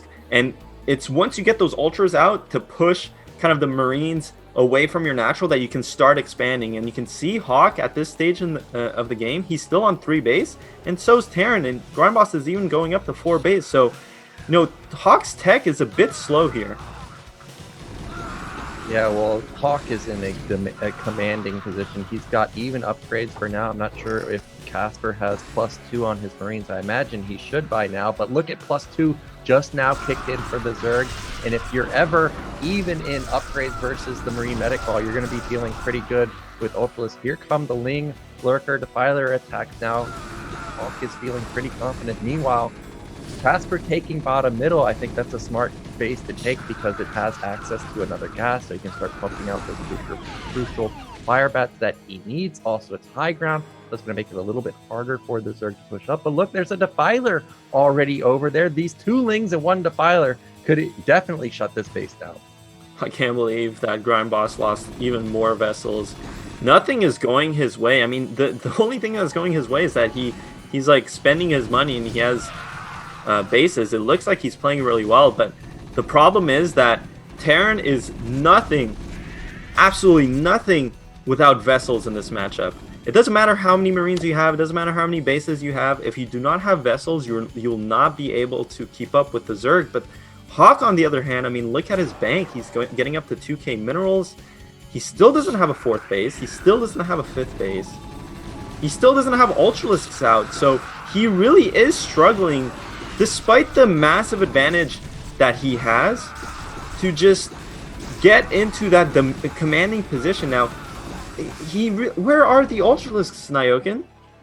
Well, Hawk is floating a decent amount of gas. He's got 800 gas still left in the bank, so he could pump out a couple more Ultralisks. But really, if you ever watch my stream, I talk about how 17 minutes is about the time that Zerg starts going bananas, and you either need to have a sizable army or get the heck off of the map. And Casper does not have a very strong army right now, so he needs to take the most favorable fights he could, sit on high ground. But it looks like that was a good fight for him. He's going to eliminate all the Lings. He gets an Ultra for free, a Defiler for free, but supplies are still dangerously close, 130 to 120. You would think that Zerg would be at the advantage with a supply or even supplies like that. Also, the vessel count is slowly dwindling, but Hawk is bleeding off a couple of these ultras. They are not trading effectively at all. Man, American, it's starting to sound almost. I almost feel like I'm gonna start to sound. That's a massive plague. Start to sound a bit biased here, but I feel like the game is starting to slip away from Hawk. Like, I mean, he is gonna get a lot of units here, but look, he already exhausted his gas. So here's the thing: more vessels going down, and actually the ultras are starting to work and pay off for themselves. But the thing with Zerg is that usually they're stuck on that 3 base, they pile up their gas, then they have a nice push out with the Ultralisks, a nice timing with Ultras that have the +2 carapace and the speed going, and then they start expanding. But that initial, with some more Mutalisks here doing damage, but that initial Ultralisk out, like bust, only happens once. And now you can see Hawk, he doesn't have any more gas to work with, so really it's not like he's going to have any more Ultralisks flooding anytime soon. And Grime Boss, he has a bunch of bases, and somehow, despite the fact that he lost so many vessels, he's backed up to 4 vessels. So honestly, this is starting to look pretty bad for Zerg, but then again, it's still going to be really hard for Terran if Ultralisks keep getting produced, and Hawk finally has access to that 4th gas. But I feel like this is this is becoming a bit too hard, unnecessarily hard for Hawk. Well, supplies still even for Hawk. It's lack of SCVs at the natural hurting Casper quite a bit. Look at how low his money is. What I really would have loved to see is Guardian sitting over the high ground right there would have instantly killed that base, but no Greater Spire available. What I'm most confused about is, despite the supply being so high, every single attack Hawk has made has looked tiny. BC is even getting a lot of drone kills, shutting down the 4th gas, the crucial 4th gas. Now Scourge are going to come in here and get rid of that BC. So it didn't deal that much damage, but it did knock down maybe 4 or 5 drones. Meanwhile, like, look at the army. It's just so skimpy from Hawk, yet the supplies are ahead of Casper. I'm just wondering where all that supply is. I noticed that his main Nat looks mined out, so maybe he has a ton of drones and just a lack of army? Well, here comes a nice attack from Hawk. He does have Ultras, he does have a Defiler. Scourge connecting with all the Science vessels. Grime Boss down to 1 or 2 vessels. Again, you really need a vessel cloud going at this stage of the game, so good job from the Zerg player to keep that down. But Hawk still has to think about taking another base. This middle base is not kind of a long-term base, has fewer resources, and it is very exposed. But it looks like finally actually Hawk is kind of dwindling Terran into submission. Like I said, it's just so hard to play this matchup if you don't have vessels. Eventually Defilers and Ultralisks just completely decimate Marines, and Grime Boss is making battle cruisers, but really I think it's a bit too little too late. And it looks like Hawk, despite struggling a bit with getting into this winning position, he has finally achieved it. He is denying the 2 mining bases from Grime Boss, and for the most part Terran's main base is mined out, and the natural is going to be slowly mined out, and he is expanding to that bottom left location Hawk is. So it looks like he has managed to convert his, overwhelming mid-game advantage into kind of a decisive position here. But Grime Boss still has a couple of units. He is going to try and clear out these units at the bottom left to secure his expansion. He is going to have his 3rd base as well, bottom right, coming back into mining. But yeah, Terran is in a very tough spot now. Yeah, 2 more BCs. One of them is about to get popped right now. See ya, BC. That's going to be 400, 300 straight down the drain. Meanwhile, that Ultra at the 4th or 3rd base, I guess, for Casper, well, now it is finally taken down. Meanwhile, the 3rd base is lifted, and now I think Casper is basically on his last legs. He's really not mining that effectively at his natural. There's a 50 supply lead for Hawk. He's got the other main going up. He's got the mineral only going up. And it looks like Hawk has done it, and he is going to be the first person to make it out of this group. Yeah, it's only it's a matter of formalities at this point. More Zerg units coming into the bottom left location. The thing is, even if Grime Boss does hold on to this, I mean, it's only one base mining right now. Well, he still has a couple of resources that is natural, but you can see Grime Boss kind of out of minerals and behind on supply, which is not really a situation you ever want to be in as Terran in the late game here. And Hawk, so rich, up at 140 supply, still has a bunch of minerals to work with, and with the gas steadily coming in, he'll be able to afford Ultralisks for days, and Grime Boss just does not have that massive death ball and that vessel cloud to deal with the Ultra Defiler tech. And now Hawk looking poised to strike. He is running down here with another Ultralisk Defiler group. Gets a nice swarm off and a second one. These Ultralisks are going to make quick work of this Marine Ball. And really, what other units does Grime Boss have besides these?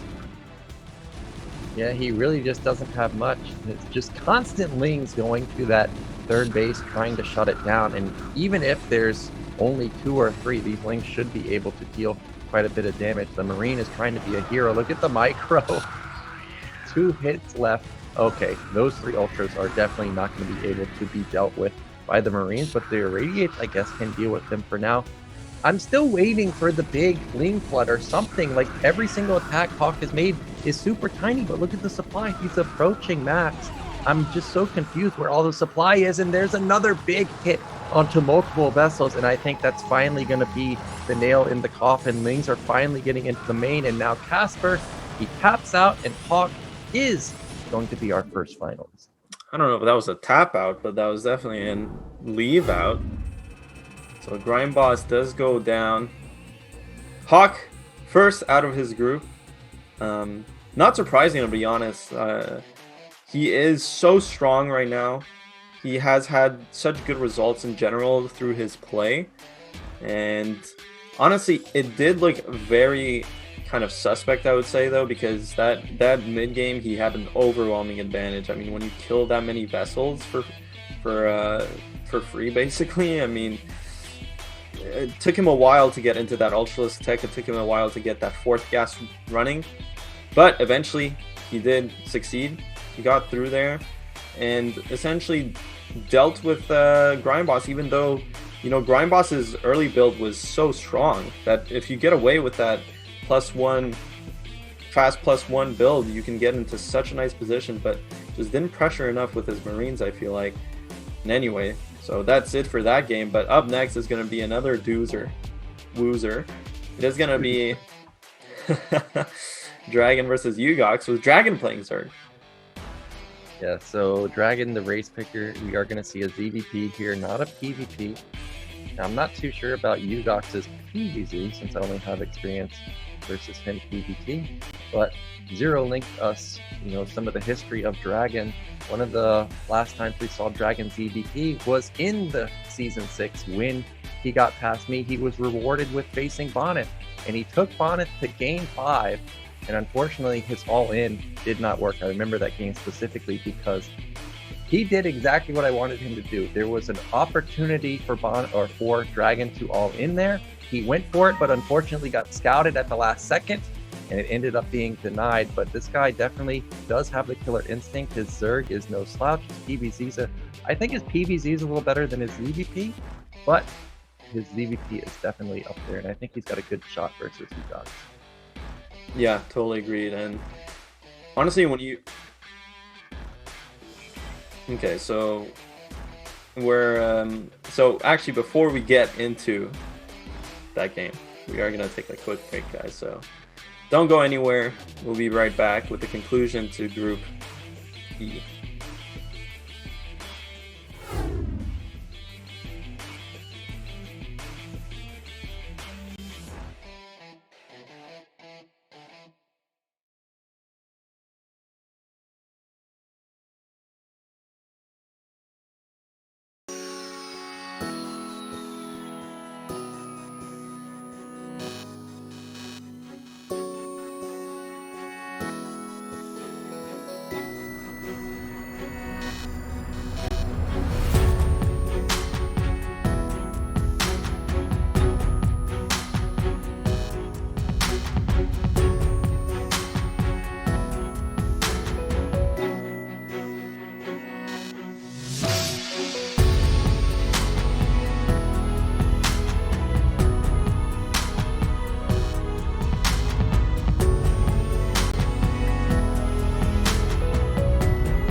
We are back. We just saw Hawk make it out of first place, but Casper's going to be waiting in the losers final to determine who's going to be the second place finisher out of this group.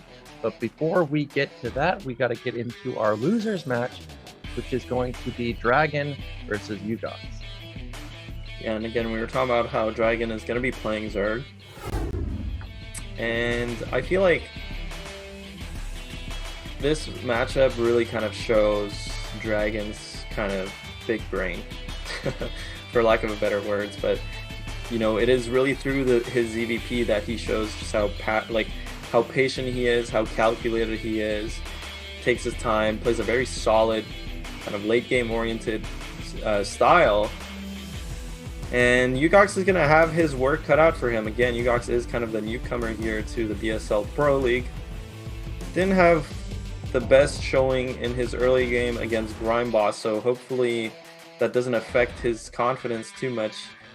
But he will have to kind of bounce back here against Dragon to make it through the group. Yeah, it could be a bit of nerves because it is his first appearance in Pro League. We see that he got 3rd to 4th place in Ghost League Season 10. So he's definitely a high caliber player. And we do see that Dragon, who's just the mainstay in BSL 4th, 9th to 16th, pretty much every single time. He's looking to make it to at least 9th to 6th this season with only Yugox and Casper standing in his way. Now, our next map is going to be Polypoid. So what are your thoughts on ZVP on Polypoid? Remember, last season, we thought that ZP was going to go pretty far, but actually most of the games that he lost ZVP ended up being on Polypoid. So how about this particular map for the Zerg? Well, I mean, Polypoid is... I'm not quite sure, actually.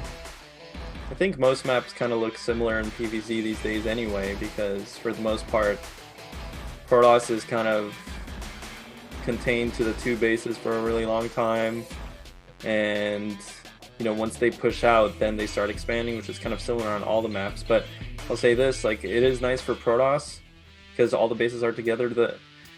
Hold that thought though, because the game is ready. Polypoid is going to be the map. Yugox versus Dragon. Let's get into it.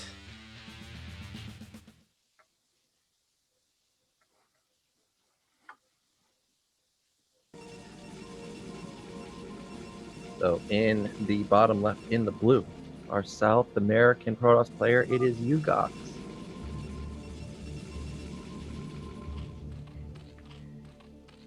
Top left in the red, the Canadian Pro Zerg is Dragon. Well, we've mentioned this a couple times. There is a bit of positional asymmetry going on, and unfortunately, Protoss got the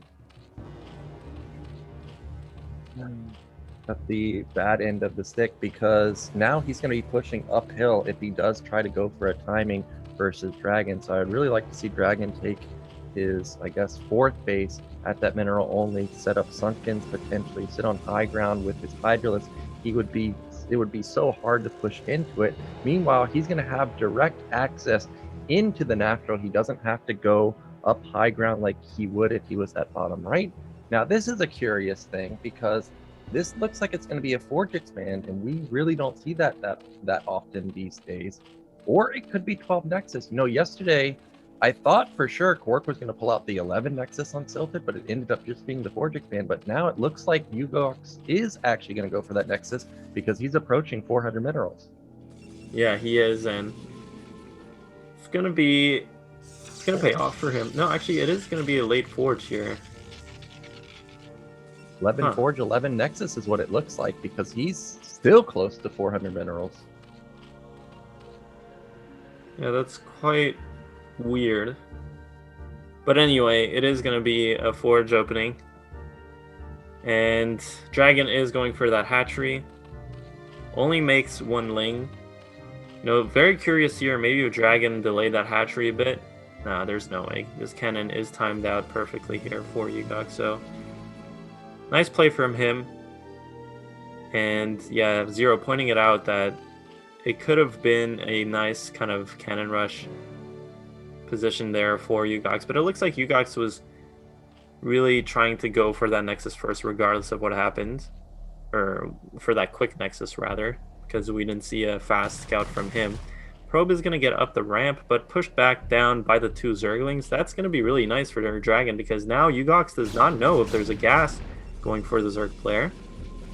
Of course, early Ling speed can be a problem, or even 2-hatch Hydralisk, but you don't really see that, so you know, Dragon is going to take his third now. Yeah, we do see that the gas is going up for Dragon and also Yugox. Third hatchery is going up at top middle. So just like we saw Hawk, it looks like this is more of a delayed gas from our Zerg player as opposed to, I guess, the 235 or 240 gas that I was seeing a couple months ago. Now, Yugox did transfer a decent amount of probes to his natural, so that makes me think that this may be a fast second gas from him potentially. Cybernetics, I think, has started, or no, it hasn't started just yet, so he needs to get that up and running. It is going to, oh, that's a battery, that's not what you want. There is the Cybernetics. Now, back on Dragon's side of the map, I imagine Lair should be started. I don't think he's going for a Hydrogen. Yep, there is the Lair. So this is more than likely just going to be standard Spire opener. Yeah, a lot of hiccups here from the Peruvian player. Probably the nerves are kind of getting to him a bit. But, you know, he is going to get that core. And against someone like Dragon, you're not going to get all in. So correct call here from the Peruvian player to go for quick tech and kind of stay on minimal cannons. Only now adding the second cannon, which is nice. I do like how he's playing, though. It is very solid. Shows kind of good fundamentals of the matchup. He is getting that second gas as well. So we might see kind of a Corsair style or a very quick Templar Archives. Kind of the second gas is very flexible for Protoss. You know, can represent a number of things. This probe is gonna get picked up, but not before seeing the lair, and not before seeing a lot of drones and only 4 lings with no ling speed. Presumably, he also saw the natural drone count, and the Zealot gets to see the third base finish alongside with a couple of drones. So really kind of supremely ideal position for the Protoss to be in, because they get to see absolutely everything before even having to make a Corsair. So he can make a lot of decisions based off of this information, and we'll have to see what he thinks is best. It looks like Corsair is on the way. No +1 from either the Forge or the Cybernetic score, which is curious. Citadel is done. We really want to see either one of those upgrades going, and that'll be indicative of what Yugox wants to go for. But since the Cyber Core isn't spinning, I'm assuming that this is only going to be 1 Corsair, and the Templar Archives goes down. Yeah, Templar Archive is already going down. It looks like this is probably going to be a DT opener. Another Zealot gets the top middle. The first one had something like 6 ling kills, and really there's not that many lings for Dragon, so this might be a decent amount of damage. Oh, the drone kind of glitches out, and the Zealot takes a lot of damage right there, so that Zealot is not going to trade as effectively as his brother. The Corsair comes in, spots the Spire, it's about to finish. Meanwhile, 4th and 5th hatchery going down for Dragon, so everything looks just fine for him. Oh, there we go. That is a lot of gateways to be going up at 6 minutes, so that's where Yugox wants to spend all of his money. This is going to be, I was thinking like a Zealot Flood, but because the Archive is already done, this could be potentially something like that Zealot 2 Archon timing that we saw Dragon pull out a couple seasons ago. Problem is his Forge still isn't spinning, man. Like, you can't play this matchup without upgrades.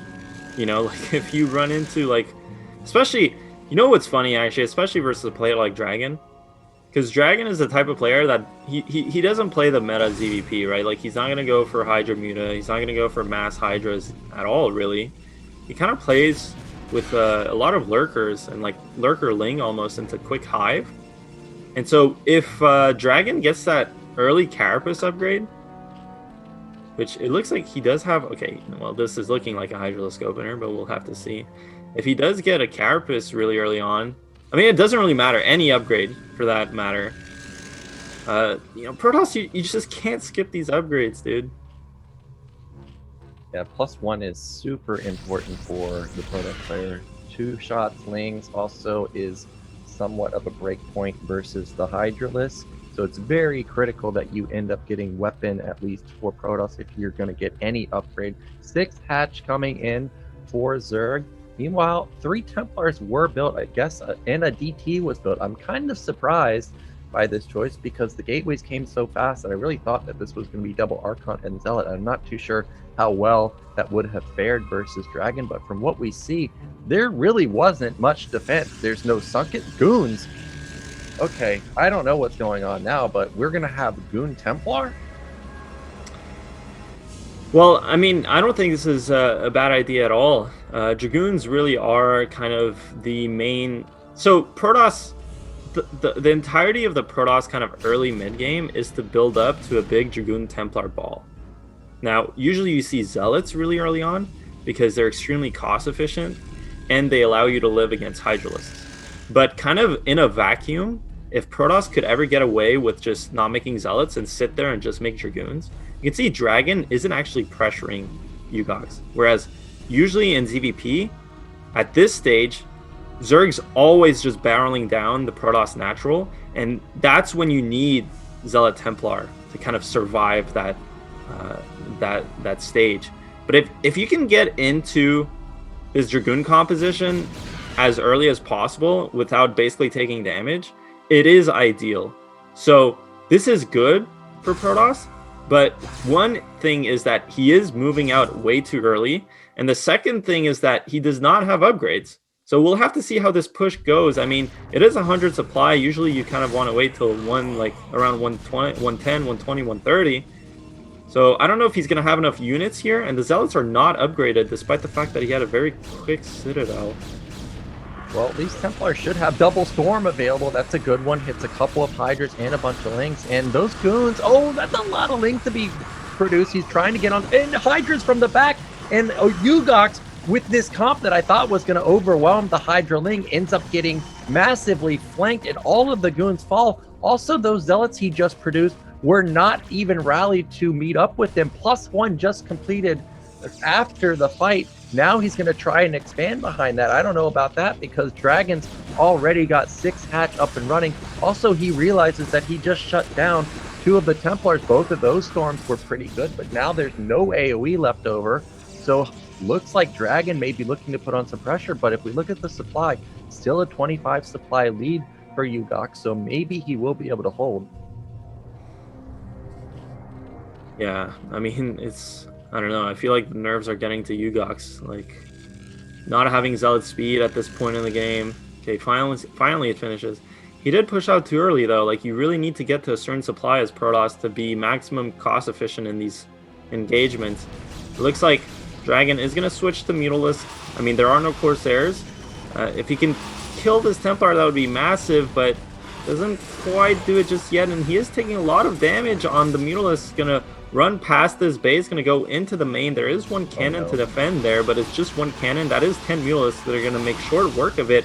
One Corsair out, but that's not enough to stop this. And if the mining gets halted here at the main, Yugox is going to be in a really tight spot. The Dragoons are trying to make it back in, but of course they have to run around the main wall, and now this kind of gateway wall is going to be a bit of an impediment as well.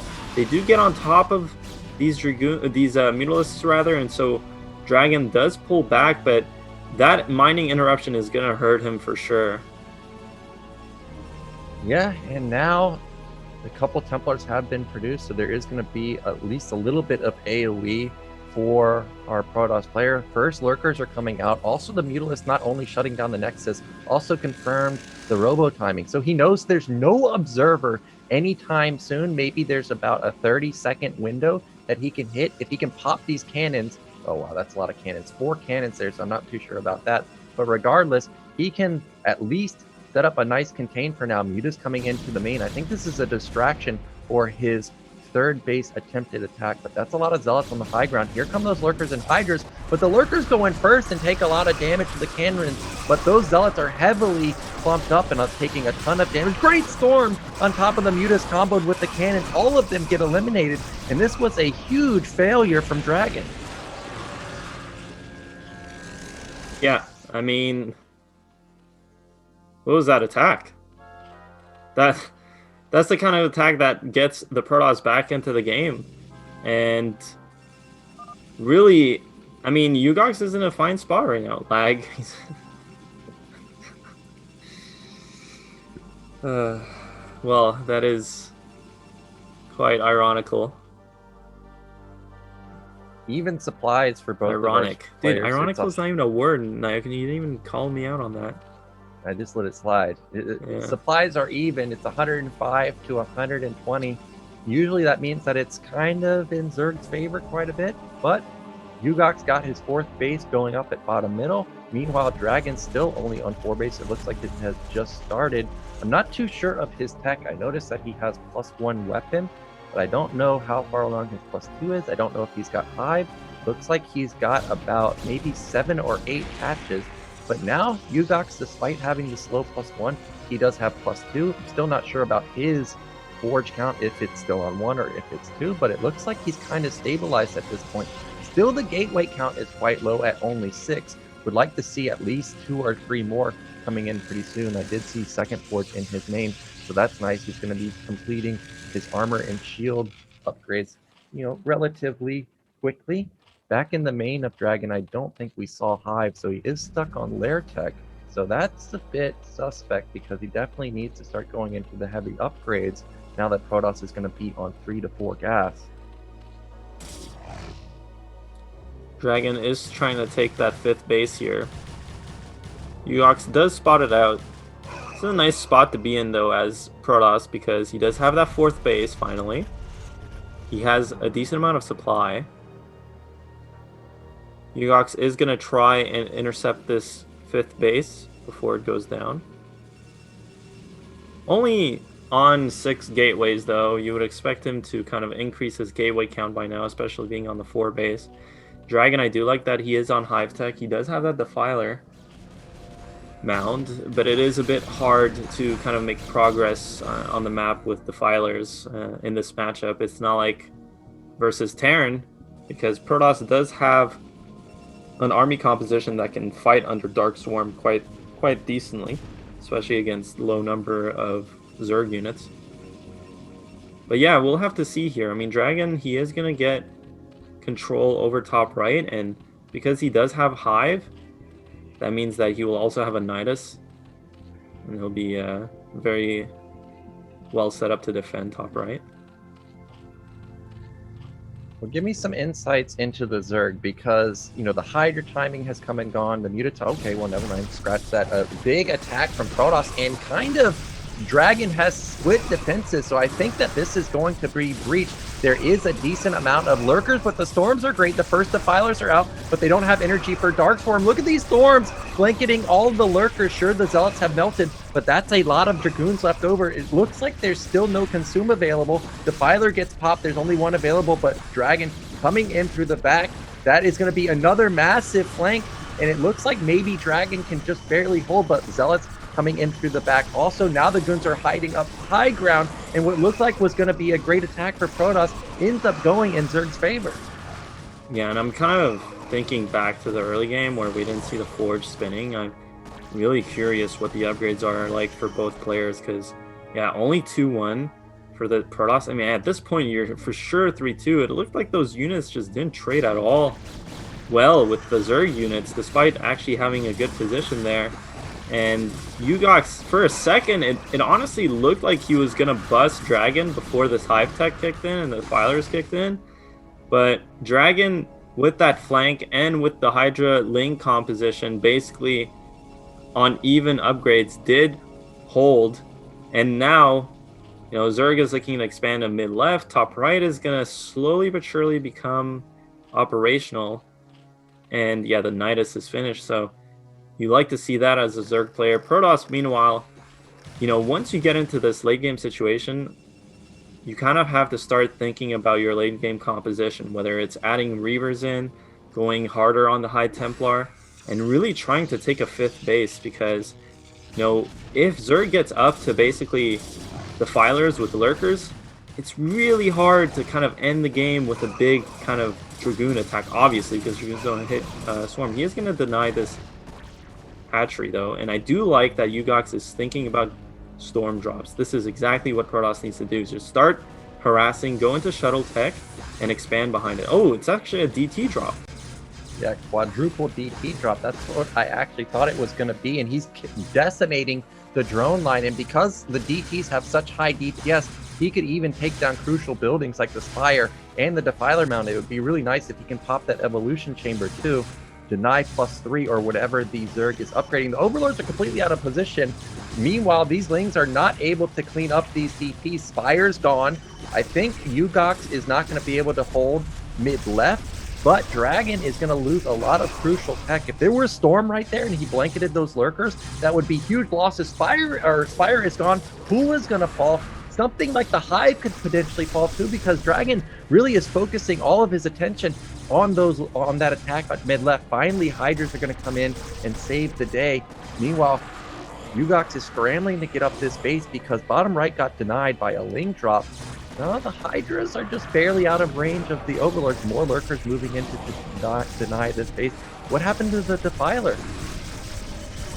I don't know. I think it died.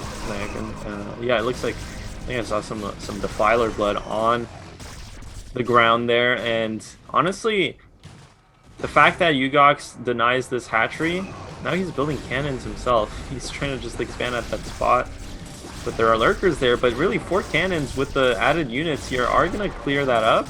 Those DTs did a massive amount of damage in the main. And looking at the supply, Protoss does have a small lead here with another shuttle coming in here at top right. Is this going to be another quadruple DT drop, or are those Templar in there? We'll have to wait and see.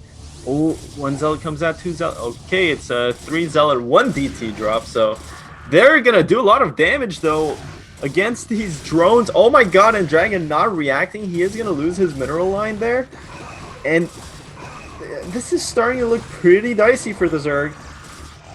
Yeah, this is becoming a really scrappy game. The mid-left base is actually going to get up for Yugox. Meanwhile, another drop to top. Maybe that was just the shuttle coming back. But the top right base ended up being saved by Dragon. More DTs at the bottom side of the map, trying to get control over that side of the map so he can start expanding there. You see the upgrades of Protoss at 3-1. Forges, or at least one of them, are spinning, so more than likely armor coming in. Needs to start thinking about getting the shield upgrade. Very important once you start building Archons, but Yugox is so starved for gas, he really can't even afford Templars at all. I don't see any in that army. Supplies are still relatively even. Dragon is at 115 versus 130. I think Yugox is about mine. Look at this one hero DT dealing with that Lurker. I think he may be able to shut down top right by himself. A great storm, blanketing so many Hydras. Yeah, Dragon is starting to become very desperate. He feels the need to kill this mid-left base, but really attacking up this ramp, and in general the architecture here for this base makes it so that Zerg kind of funnels everything in there. And really Dragon should kind of just be thinking about taking top right and expanding, because I don't think he's going to be able to bust through mid-left. This DT is going to be really annoying, and Yugox honestly is pulling himself back into like a very, very strong position, but again, not quite transitioning into that late game Protoss ball that we usually see, characterized by a bunch of Archons and maybe even Reavers mixed in. Still staying on a very kind of Dragoon Zealot heavy composition, which means that he won't be able to translate the supply lead into like kind of a death blow. But you know, the harassment that he's doing is paying off quite substantially, and now he's on 5 base and he's trying to take bottom right. The Defiler Mound does get rebuilt. It looks like Dragon finally has reestablished a lot of the missing infrastructure, and that was kind of cute there. Yugox had a pylon blocking his own Nexus. I don't know if that was like a misclick or what. He intended to put down a Nexus, but put down the pylon. But anyway, this DT is going to kill a control group and a half, or 2 control groups of Lings, which is good value. I mean, you know, it's not the biggest. It's kind of interesting to see this. It's not the most impactful thing, but 20 kills on a DT is pretty insane. I mean, what did I tell you, man? There's two hotkeys for sure in his keyboard. It's the K and C button, and you're seeing it right there as the DT pops out of that gateway. He's just DT, man. He loves building these things. There's a lack of AoE, lack of Storm, lack of Archons, But man, can he build the DTs up? But it looks like Dragon has somewhat stabilized. He's starting to take the Nat at top right. He's got a Lurker Ling field set up, so that's going to be almost impenetrable, especially with lack of AoE. But Yugox, he's got one of the crucial bases, mid-left. Now Dragon needs to get mid-right just to even out the game. Another huge attack going up to top right.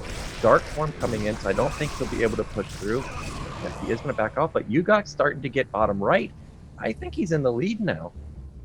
Oh, Yugox is definitely in a commanding position. Like, Protoss from this position should win, but again, where are the Reavers? Where's the shuttle speed upgrade? Where are the shuttles? He's going to push into these Dark Swarms, but all these Dragoons are basically irrelevant, so he's pushing in with three Archons and 3 Zealots. That's not going to be enough to clear that position out, and he is forced back. And now look, so much red starting to descend upon the Protoss forces here in the middle of the map, and that's going to be kind of hard to stop for Yugox. You know, presumably he does have a couple of units at his natural.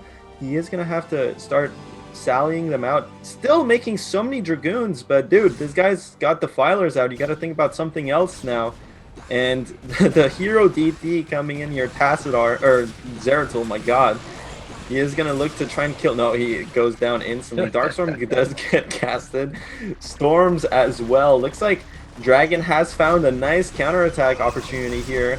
And again, this overwhelmingly heavy Dragoon count is backfiring for Protoss. They're really completely worthless in this situation. I mean, they do nothing against Defilers. They do nothing against Swarm. That's a 6 Storm, but still so many Lurkers and nothing to finish off the Lurkers. It was only 1 Storm, and you need an extra hit from another unit to kill them. But it looks like actually Yugox is going to defend. And look at his bank, 3k minerals.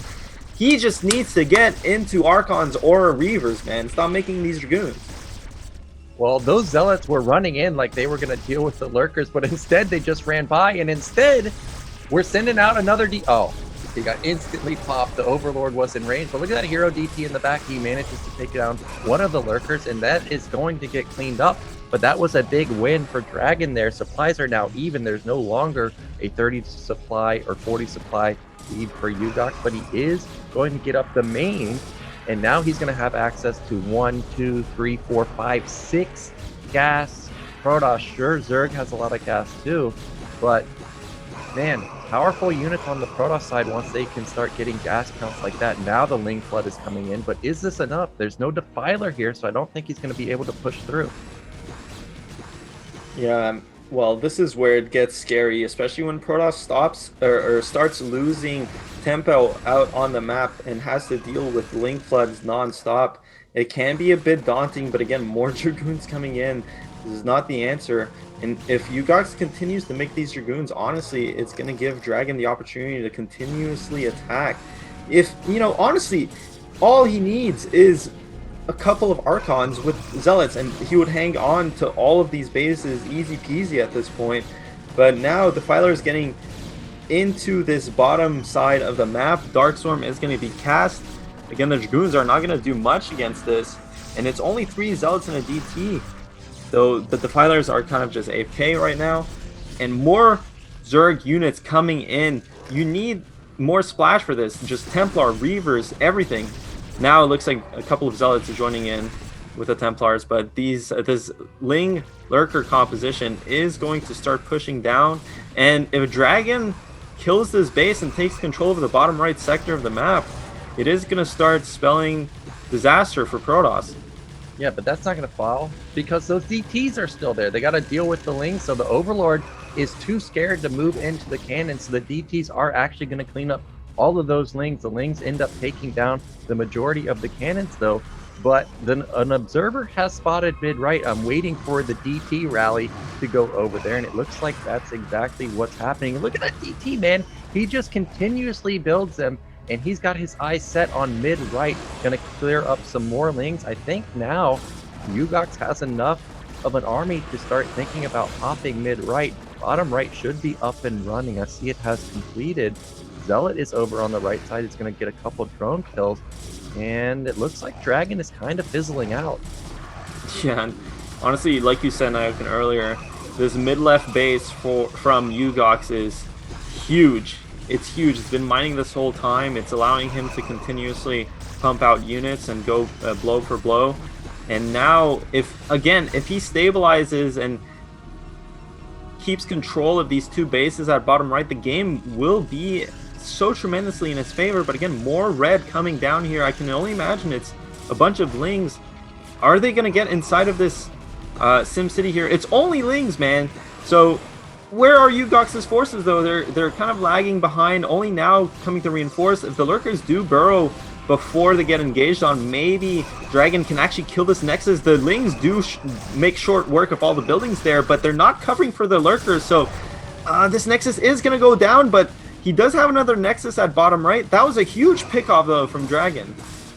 This is a crazy back and forth game. The Nexus goes down. Meanwhile, mid-right got saved by that single Sunken, but Yugox has so many probes at bottom middle. He's realized that and has now transferred them over to his bottom right base. Both players pretty low on minerals, high gas count for Dragon. He's just spamming Lings, and they're doing a pretty good job, but I'd really like to see a Defiler comboed in. He had them earlier, but now he doesn't have any mixed in. He's going to catch some more goons. Templars are kind of bleeding in, and those are expensive units that you don't want to lose. Meanwhile, that natural has been reached. There's the Defiler, and I think potentially Dragon, if he can get a Dark Swarm up, can pop bottom right, and then all of a sudden Yugox may be completely mined out because I noticed bottom middle is gone. Mid left has been running for so long. That should be mined out pretty soon. And now finally we actually see a supply lead for Dragon. Yeah, I mean, I think Dragon's done it. He did kill this base, and now bottom right is his for the taking. And honestly, what does Protoss do from here? I'm not quite sure. He needs to transition into a late game composition. These DTs have done work, and honestly, if he really likes these DTs, you know what you could do is just go late game Sair DT. That would be nice too. But these Dragoons are not helping him, the Zealots as well. And finally, Dragon does get up this ramp, gets a Dark Swarm there. You can see just how powerful Dark Swarm is in this matchup. That's so many units, and I think this is just way too much for Yugox to deal with. You can see that majority of his army are actually DTs, but unfortunately for him, there's just an Overlord sitting there, and now with Dark Swarm and Mass Hydras also on the ramp, there's no way he's going to be able to save this. Looks like some hero DT under the cloud is going to deal with these Hydras, so a bit of backfiring going on there. Also, because the Overlord spots the DT, the Hydras continuously shoot it instead of the cannons and the Nexus, but it looks like the flood is just never ending. More red streaming across the map. Yugox has now dipped below 100 supply, still 120 strong for Dragon. I think this is going to be the killing move. Yep. I mean, looks like Protoss just does not have any more units left, only mining off of mid left, whereas Zerg is mining off of 4 bases, or 4 bases, so the Zerg flood is not going to end, and this is going to spell out the end of Yugox's BSL11 run. So this game was incredibly close, and honestly, very back and forth. Unfortunately, the Peruvian hopeful could not clutch out the victory, and Dragon kind of averted disaster, really. There were so many times where this game was not looking good for him at all. But he kind of stayed through, navigated the tumultuous waters like a Captain Cousteau, and he made it into the port or something like that. Well, almost doubling in supply now, and that's not what you want to see. A huge whiff on that storm, and he only has 2 other Templars, so not many storms available. No shield upgrades the entire game. The DTs did work, though. They got so many kills. They were actually heroes of the game, but just not enough. Mid-right is up and running for Dragon. Oh, look at that DT, man. I told you, dude. This is what this guy does. He builds so many DTs. You're like, yeah, he'll stop at some point. He doesn't. That's probably going to get multiple hatchery kills. You want to bet that this DT kills those hatches? There goes that. Well, it looks like he is going to, yeah. Oh. Well, I mean, DT, man. Maybe he can conjure up another Zeratul. You never know. He might. Maybe if those 24 kills were 24 hatcheries, he might be able to get back into this game. But again, this DT up to 8 kills, so close to that 24 mark. Here comes Yugox's last-ditch effort, though. This is a nice army. This is the kind of composition I want to see. The Archon, Zealot, Templar. That's exactly what he needs. But is it going to be enough? I mean, it is only Hydraling at this point. The Archon's doing so much work. Who would have thought that those are good units? And now the Storm's also connecting, so this is really nice from Yugox. He is going to be able to kill a lot of these Zerg forces, but just look at the mini-map. So much red coming in, and Dragon is going to put an end to the Peruvian Protoss here. Yeah, but Yugox didn't go down without a fight. This was a really nice showing from him. A 35-minute macro game versus one of the best players from NA. I like what Dragon did now at the final stages of the game. He realized his mid-left is going to be basically mined out. Protoss doesn't have any other action than to fight Zerg. So instead of attacking into Protoss, he just postures defensively at bottom right, make sure that he secures the win. The DT ended up dying, and bottom right did not get denied. And it's still sitting there and waiting. So maybe there is hope for this DT to save the game, but more than likely this is going to be the last stand from Yugox. So many lurkers moving into position, and there just isn't anything left for our Protoss from Peru. Yep. So just waiting, honestly, at this point. I mean, the Protoss is still mining from that base there, so you can't really fault him for trying, but, you know, there you go, GG. And that is going to be it.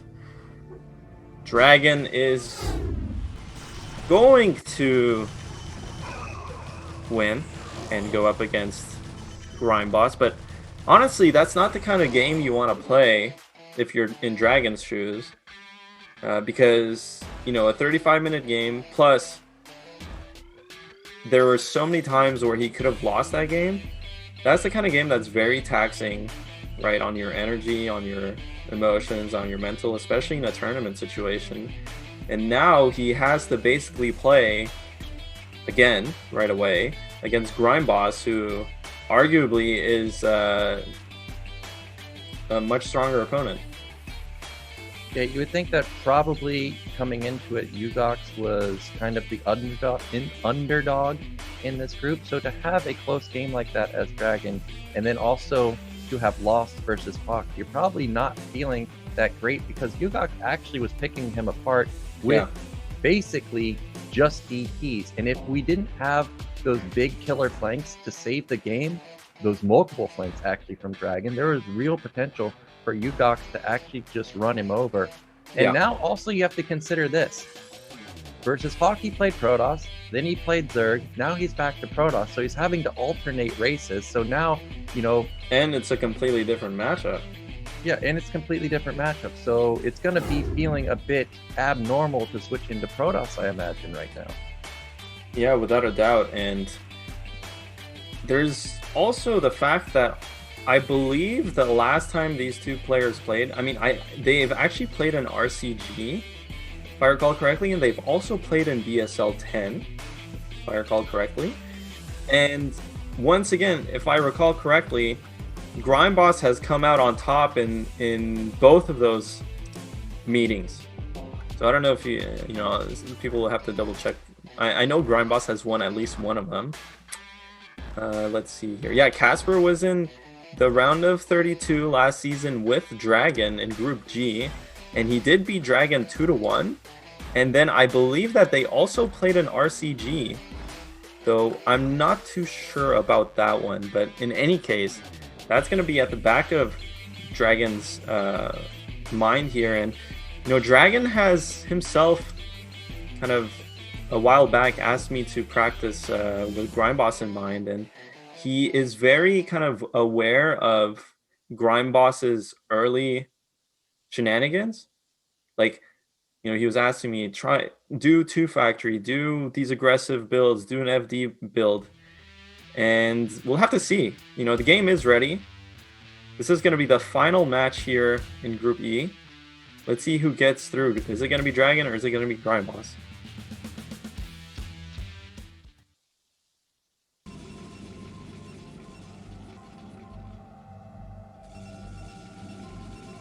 Well, in the bottom right, we have our Canadian Protoss player. It is Dragon.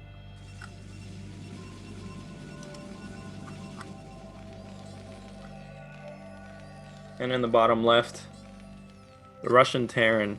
It is Grime Boss. And yeah, so I'm just checking this real quick once again.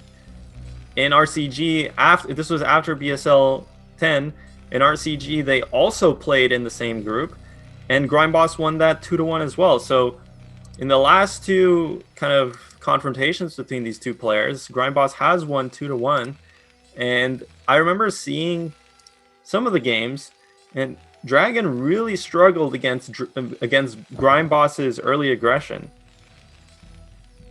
Yeah, and that's weird to me because Dragon, is, in my experience versus him, is such a defensive player in the early stages of the game that I would think that he would trade effectively versus aggressive play. But maybe just the experience of Casper doing aggressive plays all the time, he's got better micro than most players.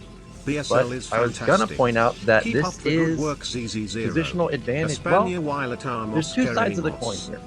There's positional advantage for Dragon in the sense he's got direct access into the main with the Reaver Cup. But at the same time, usually pressure builds occur basically right before Reaver drop, and Terran doesn't have to go up into that high ground. So really, this should, I guess, be in favor of Casper. If Dragon's struggling with pressure builds, this is going to be the ideal spawns for our Terran player. And I thank you for the donation, Grime Boss, while you're playing, and all other BSL supporters. I do see you there. Well, it looks like Grime Boss is going to go for the Rax expand. Dragon is not scouting with his probe, and you can look at his supply. He's up to 16, so 100% that gateway is making a Zealot.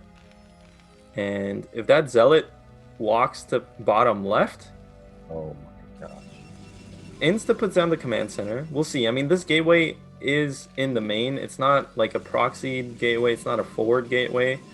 So it's really up to where the Zealot chooses to go. But if it goes straight to bottom left, that might cause some problems for Terran. No, and it's going the wrong way.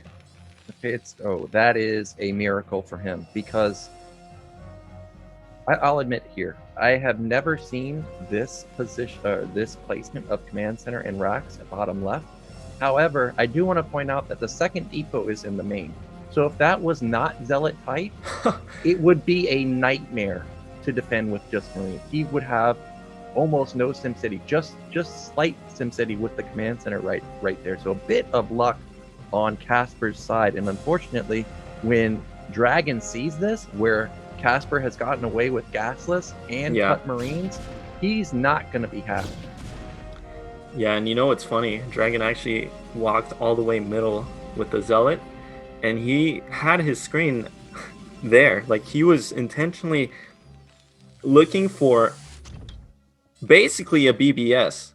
I mean, that's so funny that he would expect Grime Boss to throw out a BBS here. Even I think that would be a bit insane, even from Grime Boss, which he does favor kind of aggressive builds. The Dragoon does push in there and scouts the command center, and that is probably going to trigger a Nexus. Yeah, there you go. So Dragon is playing a bit behind because the Zealot as well, like, sure, the Zealot allows Protoss to not scout with an early probe, but when all is said and done in this situation, you actually come out better with skipping the Zealot than with sending a probe out. Grime Boss pausing the game real quick here. Quick pause and on pause. That is going to be a robotics warping in from Dragon, so the early robotics is very standard. Now, I would expect to see some Reavers here. Dragon does like mixing them in, but he might also opt to go for observers, like a quick observatory before the support bay. just to make sure that Grime Boss isn't up to something like a starport, like a vulture drop or like a quick 4 factory. All right, well, hit me with it, Mihai. This is gas. Okay, we've got delayed DT. So this is going to be basically a blind counter to what a lot of Terran players do, which is a 2 factory follow-up tank vulture push. I guess Dragon has decided that, hey, you know how I can defend early aggression? With the Invisible Man. And he's going to be building at least a couple of them, because I don't see a robotics. He's going to be spending the majority of his gas into those DTs, and I don't think this is going to be for Fast Arbiter. I do not see a Stargate anywhere. Armory being built, no Academy, no eBay. This is probably going to be game over unless the next building Casper builds is an eBay. There's no way, because he got his second gas as well. And this second gas this early means your Academy or your eBay is going to be later. And it's actually kind of surprising, this build from Grime Boss. You know, if you want to go for an armory, oh my god, the Dragoons are going to go in, but they do not kill the tank. If you want to go for an armory as Terran, this isn't quite the build. You can just go Factory Academy first, and then also have Scan to cover for DTs, but unfortunately he is not going to have anything for these DTs. They're going to walk in here and kill Grime Boss. I mean, there's absolutely no way to defend against this, because not only is he getting a second gas and an armory and tanks, but the thing is, he went siege mode. There's no way he even has vulture mines. So literally no answer to these DTs. Well, chat, it's about 30 seconds from seeing a GG from Casper. The Goons, they didn't get the kill onto the tank, but what they did see is there's no turret and no comsat, and with those swipes, that's going to be the end of Casper's run. There's no Academy in sight. There's no eBay in sight. There's no way you can defend this. He's going to try and go for hold position, and unfortunately for him, those units that he was building are actually tanks, so he doesn't even have vultures to lay mines. He even upgraded siege mode, so there's literal no counter to this right now unless he tries to go for some type of splash damage.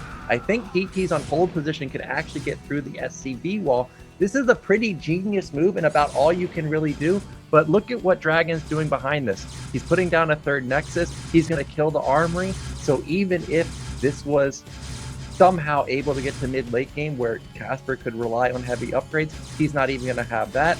Comsat is starting to be built at the natural. And look at that. Like I said, on hold position, the DTs I think can plow through, and they have found a small hole and should be able to get into the main. Dragon's like that villain in you know, any anime really, where he kind of like just eats up or sucks in his previous victims, and so Dragon in this group just absolutely smacked Yugox. He basically ate him, digested him, and absorbed his powers, and started making the DT man himself. And that's going to get him out of this group. GG from Grime Boss. And well, we've been talking about how Grime Boss likes to skip a lot of corners, and finally it has come to haunt him, because DT man showed up and he had no answer, and that's just how it goes sometimes. Yeah, and you can tell that that was definitely a player specific build, because you know, I've played Dragon somewhat often when I was in NA, and I don't think he's ever done that. And that's just a direct counter to the play that players like Casper likes to do. So that was a really nice move from Dragon, and unfortunately, one of the mainstay players of BSL, he's going to be gone in the round of 24. And look at this, Mihai. I should make predictions more often. I should just stop making both of the players that I expected out. I don't know, dude. I don't think it was you more than it was me. Yeah, that's true. It could have just been you. Yeah, I cursed Grime Boss, man. I feel really bad, actually. Like, I did. You know what? I'm just never. I give up. But that's gonna be it for Group E, guys. We are gonna take a quick break here, and we'll be back with Group A, who's gonna basically be. I don't know. Do you know who Group A is gonna be, Nyoke? I gotta look this up, dude. We got True Touch, Michael, Sneasel. Who's the last guy? Let me check. True Touch, Michael, Tech. DM Tech. Yeah. So that should be a great group. We're gonna have a bunch of PVZs coming up here. Yep.